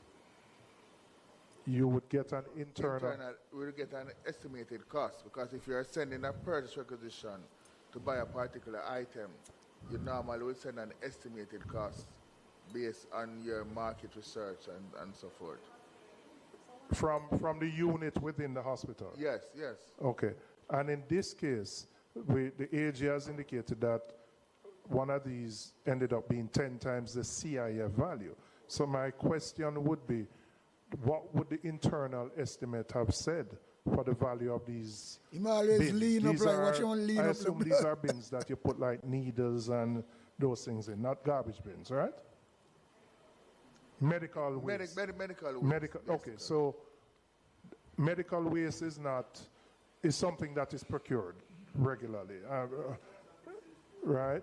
So the question is, would you have an internal estimate as to what that should cost? And how would that match against paying 10 times the CIF value for it? Well, we in procurement, we wouldn't be aware of what this. A little bin, you know, waste bin in a hospital, you know, cost millions and them sell it all 3 times.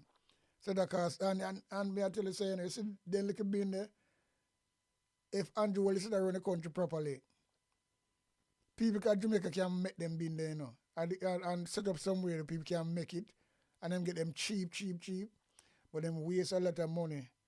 Buy a raw slab bin for all £15 and say, well then, it's all, you know, £800 for it, at £2,000. So when it adds up in a million, because remember, you know, them thief no blood clot, you know, 6 million, and them double it up again, and then so they make over 20 odd million of a fucking waste bin.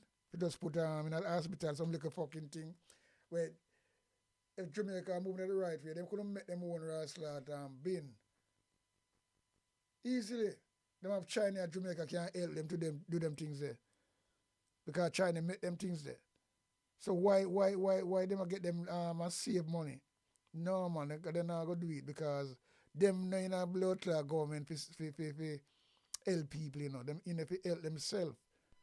So that's why I'm trying to show you, say, you know, these people, them wicked. And, you know, what really hurt me, them people we can't see them think that still defend these people because they might get some little chum change. You know what I mean? And them must sink themselves in a bomb-clad hell for these people.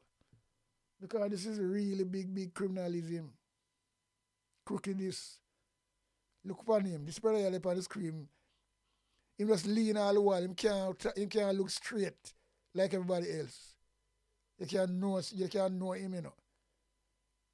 And him talk some shit already don't make sense. But I mean, I tell you, he can't stand up straight. Because when people are doing wrong, then them can't look straight at your face, you know. They say him lean, him just set one place. I don't know when him get up, him can't walk. With a mind, you know. Because I could lean on your side so they look good, brother. Corruption print on him, you know. Corruption print on him, cover up print on him, everything that's bad. Boy, I don't know qualify for the job what them do, you know. But through they will do the rascal work for Christopher Tufton and the fucking Labour Party, then bring them in.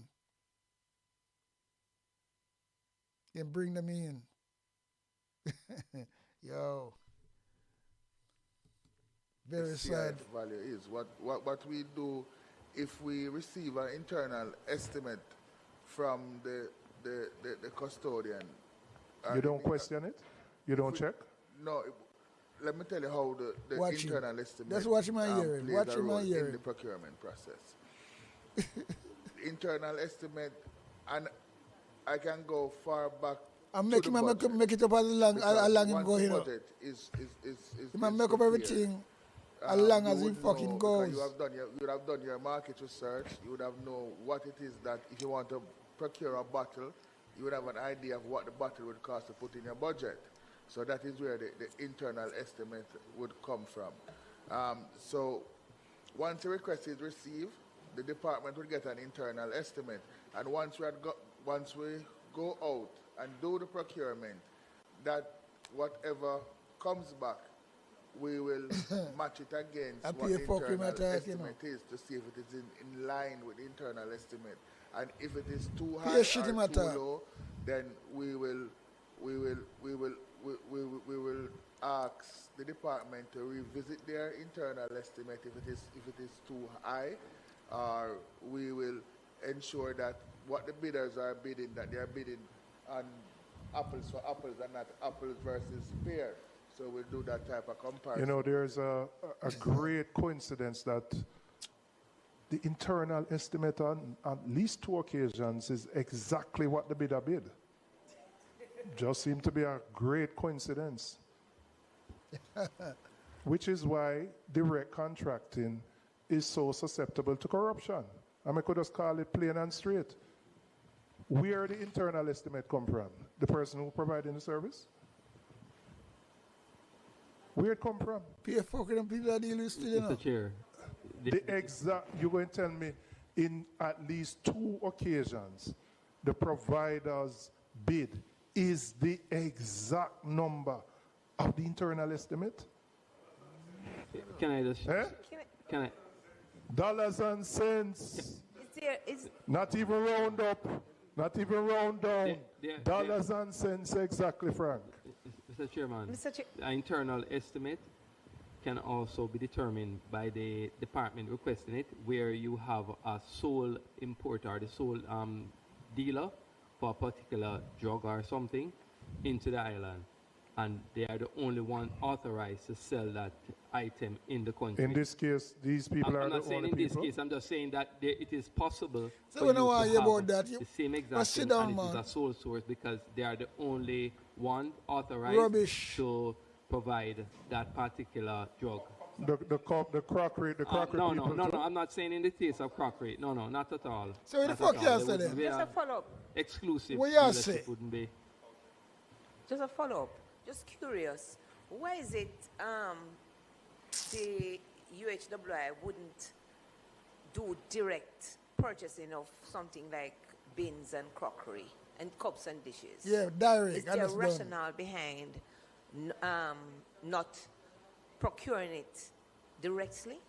Is there a rationale? Just curious.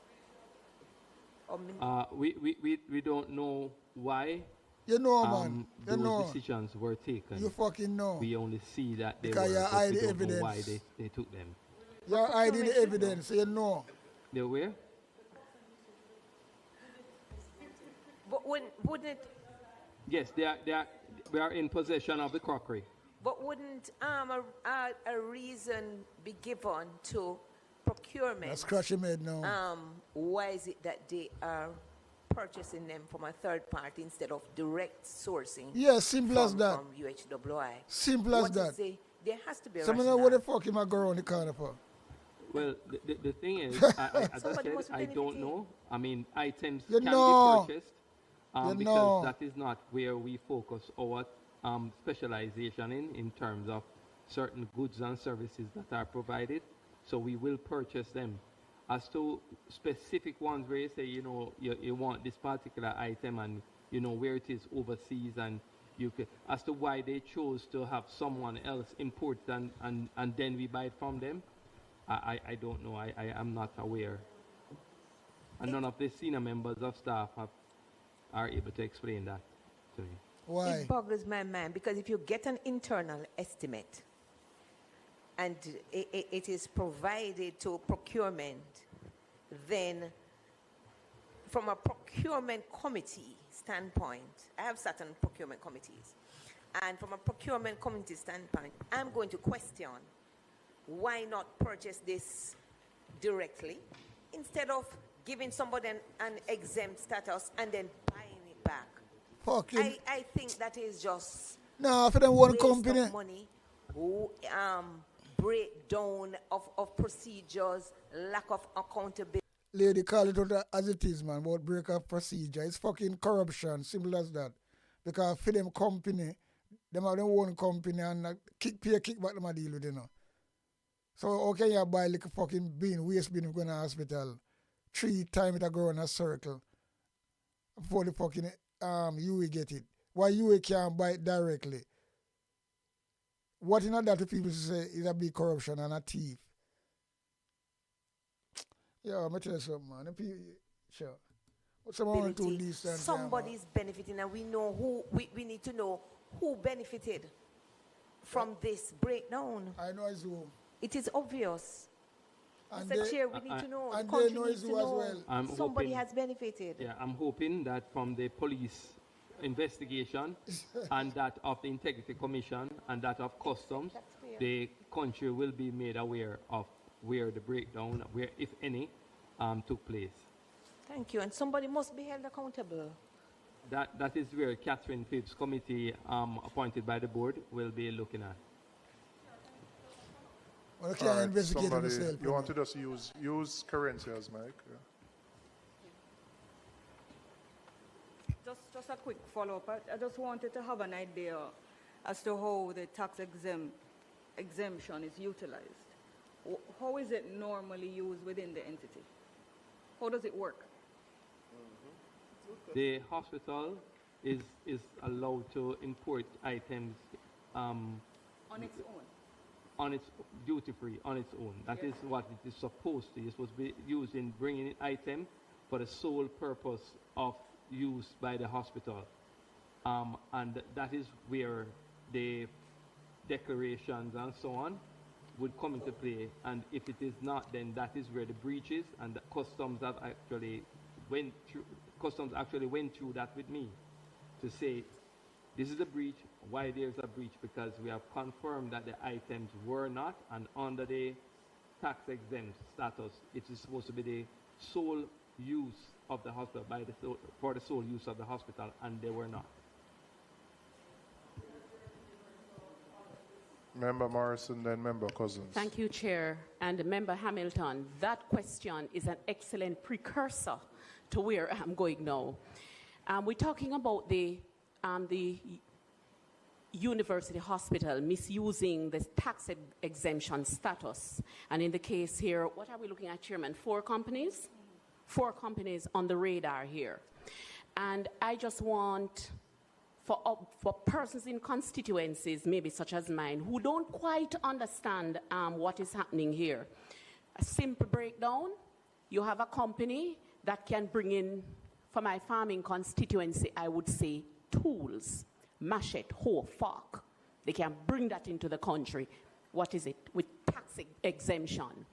But there are other entities who sell the same thing or who use the same equipment. So then, that entity allows who has the tax exemption, who can bring in the machete, hoe, fork, whatever it is, free, then no tax. They allow other companies who don't have that exemption, who are obligated to pay the government tax, they allow them to bring it in. But this is where it gets bad. And this is in the case of 3 entities now, based on the information that we are gathering. Not only do they bring them in, they turn around and buy back the machete, buy back the hoe from the same entities who they allowed to benefit under the tax exemption, buy back, and in some instances for 3 times the amount. Chair, my question is, can the PAC call on persons to answer even if after they have left the substantive post? Can the PAC summon persons to appear even after? Right? And I think it may have been Member Warmington, I don't know who, was saying that something maybe should be worked, maybe in the standing order constitution, where persons don't even have the option to say whether or not they want to attend, but they are made to appear to answer the question, because in this case, with the new CEO, I think that, I won't say out of his depth, but we would certainly have benefited from individuals who were at the helm and who can answer these questions. But Chair, in the interim, I want us to consider whether or not persons who have left entities, department, critical position with a trail of serious breaches, should we now consider whether or not these persons should be engaged in prominent, critical government posts until, at the very least, the investigations have been completed? Thanks, Chair. Well, to answer your first question, I would need to seek advice as to whether this committee can do so. We respond to reports from the Auditor General. The accountable officer in this case is always the permanent secretary. We have the acting CEO. We know the individuals who would have done it at the time are no longer with the entity. But there are investigations which are ongoing, which frankly, whether they are at the entity or not, sanctions can be imposed on those individuals. Some of these matters are Integrity Commission, but some of them are Customs plus JCF. So that would not preclude whether somebody still works within the public sector. But I share your grief at what we're dealing with, because the same tax that we needed to collect is the same money we're paying to buy back the thing from the same people that we give a break to. It's bizarre. Absolutely bizarre. And what we don't know is how bad it is. We only know about 4. We don't know how far back it goes. We don't know how many companies have benefited from it. And the reason it existed, a hospital is a non-profit institution. And so it existed so the hospital could bring in things for the benefit of the hospital. But certainly not to bring it in for the benefit of a private supplier who marks it up 10 times and sell it back to the hospital. That is just flagrant abuse of it. That's a bandulo thing. Member Cousins. Bandulo. Thank you, Chairman. My question is to the CEO or the PS. I don't know if I can answer. It's 2 questions. The first one is that, let's for argument's sake say you want to purchase some bins now, or some plates and crockery. What is the process? No, that entails. Walk me through the various phases. Okay, so the need would have been identified, and then we will have to look at in terms of priorities, because of the limited resources we have, to determine what actually will take place, which one will be purchased. So if we say yes, we're going to purchase the bins, then they will do the necessary requirement, send that to determine, for instance, what is the estimated cost of those items, and send it to procurement. Procurement now must, regardless of the amount we have implemented, must provide or make an attempt to obtain 3 quotes, regardless of the value. So we have now moved away just from single sourcing, unless it is like they can say to me that this is exclusive dealership. They are required to get at least 3 or request on GoJet to try and get persons to quote.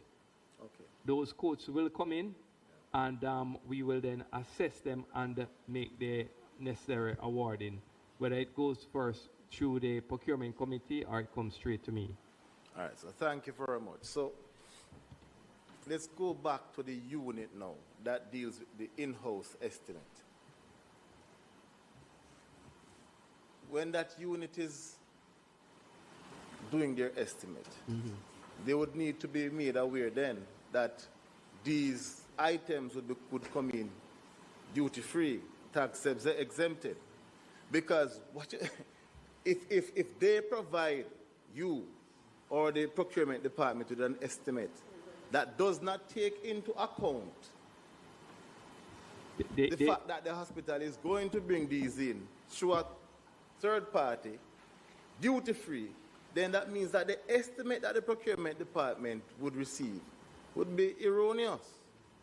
Well, they would not be aware, they wouldn't be aware that this is what will happen to the person who is awarded. So that is not, as I said, this is a clear breach what I'm of getting the... at, the CEO, is that, look at it from this point of view. Remember, the company is bringing in the item for CIF value of $1, duty-free, selling it back for $6, right? If your in-house estimate to the procurement department is $5 or $6, not telling them that, by the way, they're not going to pay any duty. So take that into account when you're doing an estimate. It simply means that the taxpayers of Jamaica would have been cheated because someone deliberately held back that information from the procurement department or from the unit that is generating the estimate, because the estimate cannot be generated in a vacuum. Well, you agree with me on that? No. I want to make sure that there is a clear understanding. One is that the unit requesting the bins would have gotten an estimate from whoever for $10 for the bin. They would not know that that $10 is based on us, the University Hospital, assisting the person, with bringing in the items duty-free or not. They only know that this is the price the person is quoting. The procurement department would then go ahead and process because they too wouldn't know. Because based on, as I said, this thing is under investigation, but I'm telling you what it's supposed to be. They are not, because there is no such thing as the use of our tax exemption status. It should never be used by anyone in those manners. Never, ever. It's just not permitted, and it is not. It is a breach, a clear breach of guidelines. Yes, CEO, I hear you. Christopher Tough talking about protect. And I understand that this thing existed before you came into your substantive role, and that you have taken steps to address it. But the point I'm trying to make is that, obviously, Chairman, there's some collusion taking place between those who are doing the estimates, right? Or some misleading taking place, because you are not telling them who is doing the estimates, you know, that this person is going to get a tax exemption. So somebody benefits somewhere down the line, outside of the company, and whoever doing the estimate, or the procurement department, or probably somebody in that department that is doing the estimate. But something not right, it don't smell good, it don't look good. Well, member, I understand the basis for your rationale. However, I would want to leave it to the proper investigative trained bodies to do their work and then make that determination. Members,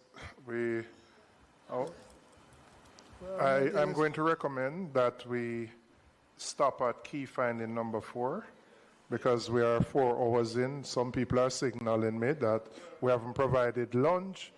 We would like to at least watch the game at 4 o'clock, but we'll have to come back. Yeah, man, Jamaica. Yeah, it's a long rascal procedure with this video, you know. But boy, I like it because them get exposed bad, and then people can see what really happened, you know. Because boy, I tell you, some people that get wealthy, them now do no work, just in them jacket and tie, set up what them are set up, and some rascal money will go in them account. And them man, them out there so I work hard on building site. I struggle, but I do the work. We build Jamaica. Them really, I live away. And that me can't, no, you know, that is some rascal. Yeah, me tell you something, man. Serious thing, you know. So we are saying corruption. Yeah, man. Right here in the heart of the university. Imagine people blood clot and a diocese. Yeah, I tell you such a rascal sometimes, you know. When you look on certain things and look on how you can, you know a problem with the health service because you get the best of health. You know, boy, I tell you, man. Them carrot in the education, them thief in the education, if we help little youth them learn and get an education and get knowledge, them try to mash it down, that blackboard well read and I walk around and I go and say, well then, so it's in the education, in the university, where we help people and keep the fucking thing up to date. No, there's nothing at the blood clot place. No CCT scan, nothing at all. Everybody have to just pay outside. I go to America if they can set up a GoFundMe. So where the hospital stand for? Nothing. It just did it because, and yeah, let me tell you something, you know. It's kind of grieve me still, you know. But this is the rascal first round anyway. This is the first round and, you know, it'll get dirtier. Because you can't say, well, then things are come up to bomb. Things are come up to bomb. Some of them are have a headache. Because some of them are blood clot have a headache, you know, and nervous, you know, from day one, you know. We can't see it. Them nervous, especially chairman. And that big one, a lean all the while, so can't feel like them no ordinary, you know. Him just talk will come out of his mouth. And all when him wrong, he must say yes. And hold on him head. But I tell you, them people, I tell you, man. But you know, it's a very good debate. And well, it's not really a debate, but it's a rascal public accountants, committee. And, if you deal with the fucking country business, the taxpayers' business, and it will go from people like that. And there's some handful of fat cats, I full them cry, And when I say them people get rich, they get rich big time, because big money never get, They not the millions them deal with, millions. So they get this, get it here, so they get it there, so. And now do the work for it. No time them rotten rich, them in the club. The body club, as we want to call it. Yeah, man. The body club, as we want to call it. Kiss me neck, boy. What a wicked thing. Wicked situation. Anyway, people, they are long time. So we're out and running, out and gunning. Big up in yourself, each and every one who passed through the chat as well. You know what I mean? So we're out. A big sound up here, big tune. Ja holy Emmanuel, I boy. Ja Gideon, I'm a Gideon. The Gideon, I'm a Gideon. The Gideon, I'm a Gideon. Well, Gideon go busting out them head again. So much oppression, poor people face right now. Them crying out for freedom. Them crying out for free speech. Then said them want to stand up like them black liberators, like Malcolm X and Martin Luther and the ancient monarchy where come pave the way, sir. Free up black people from me tear down them fence, yeah. Gideon, I'm a Gideon. The Gideon, I'm a Gideon. The Gideon, I'm a Gideon, well, the Gideon go busting out them head. I listen, I the power of the Trinity. Give us the teaching of His Majesty, and we no war, no devil philosophy. Not until color for man's skin is abnormal, significant well, to the color of his eye. Remember all the war done in 1935. This is Sticky Stucky Sweet TV with Keith Gargan. Good, healthy food with the X Factor. So give it a like, share, subscribe, and touch up that notification bell. And that is it. Look at that.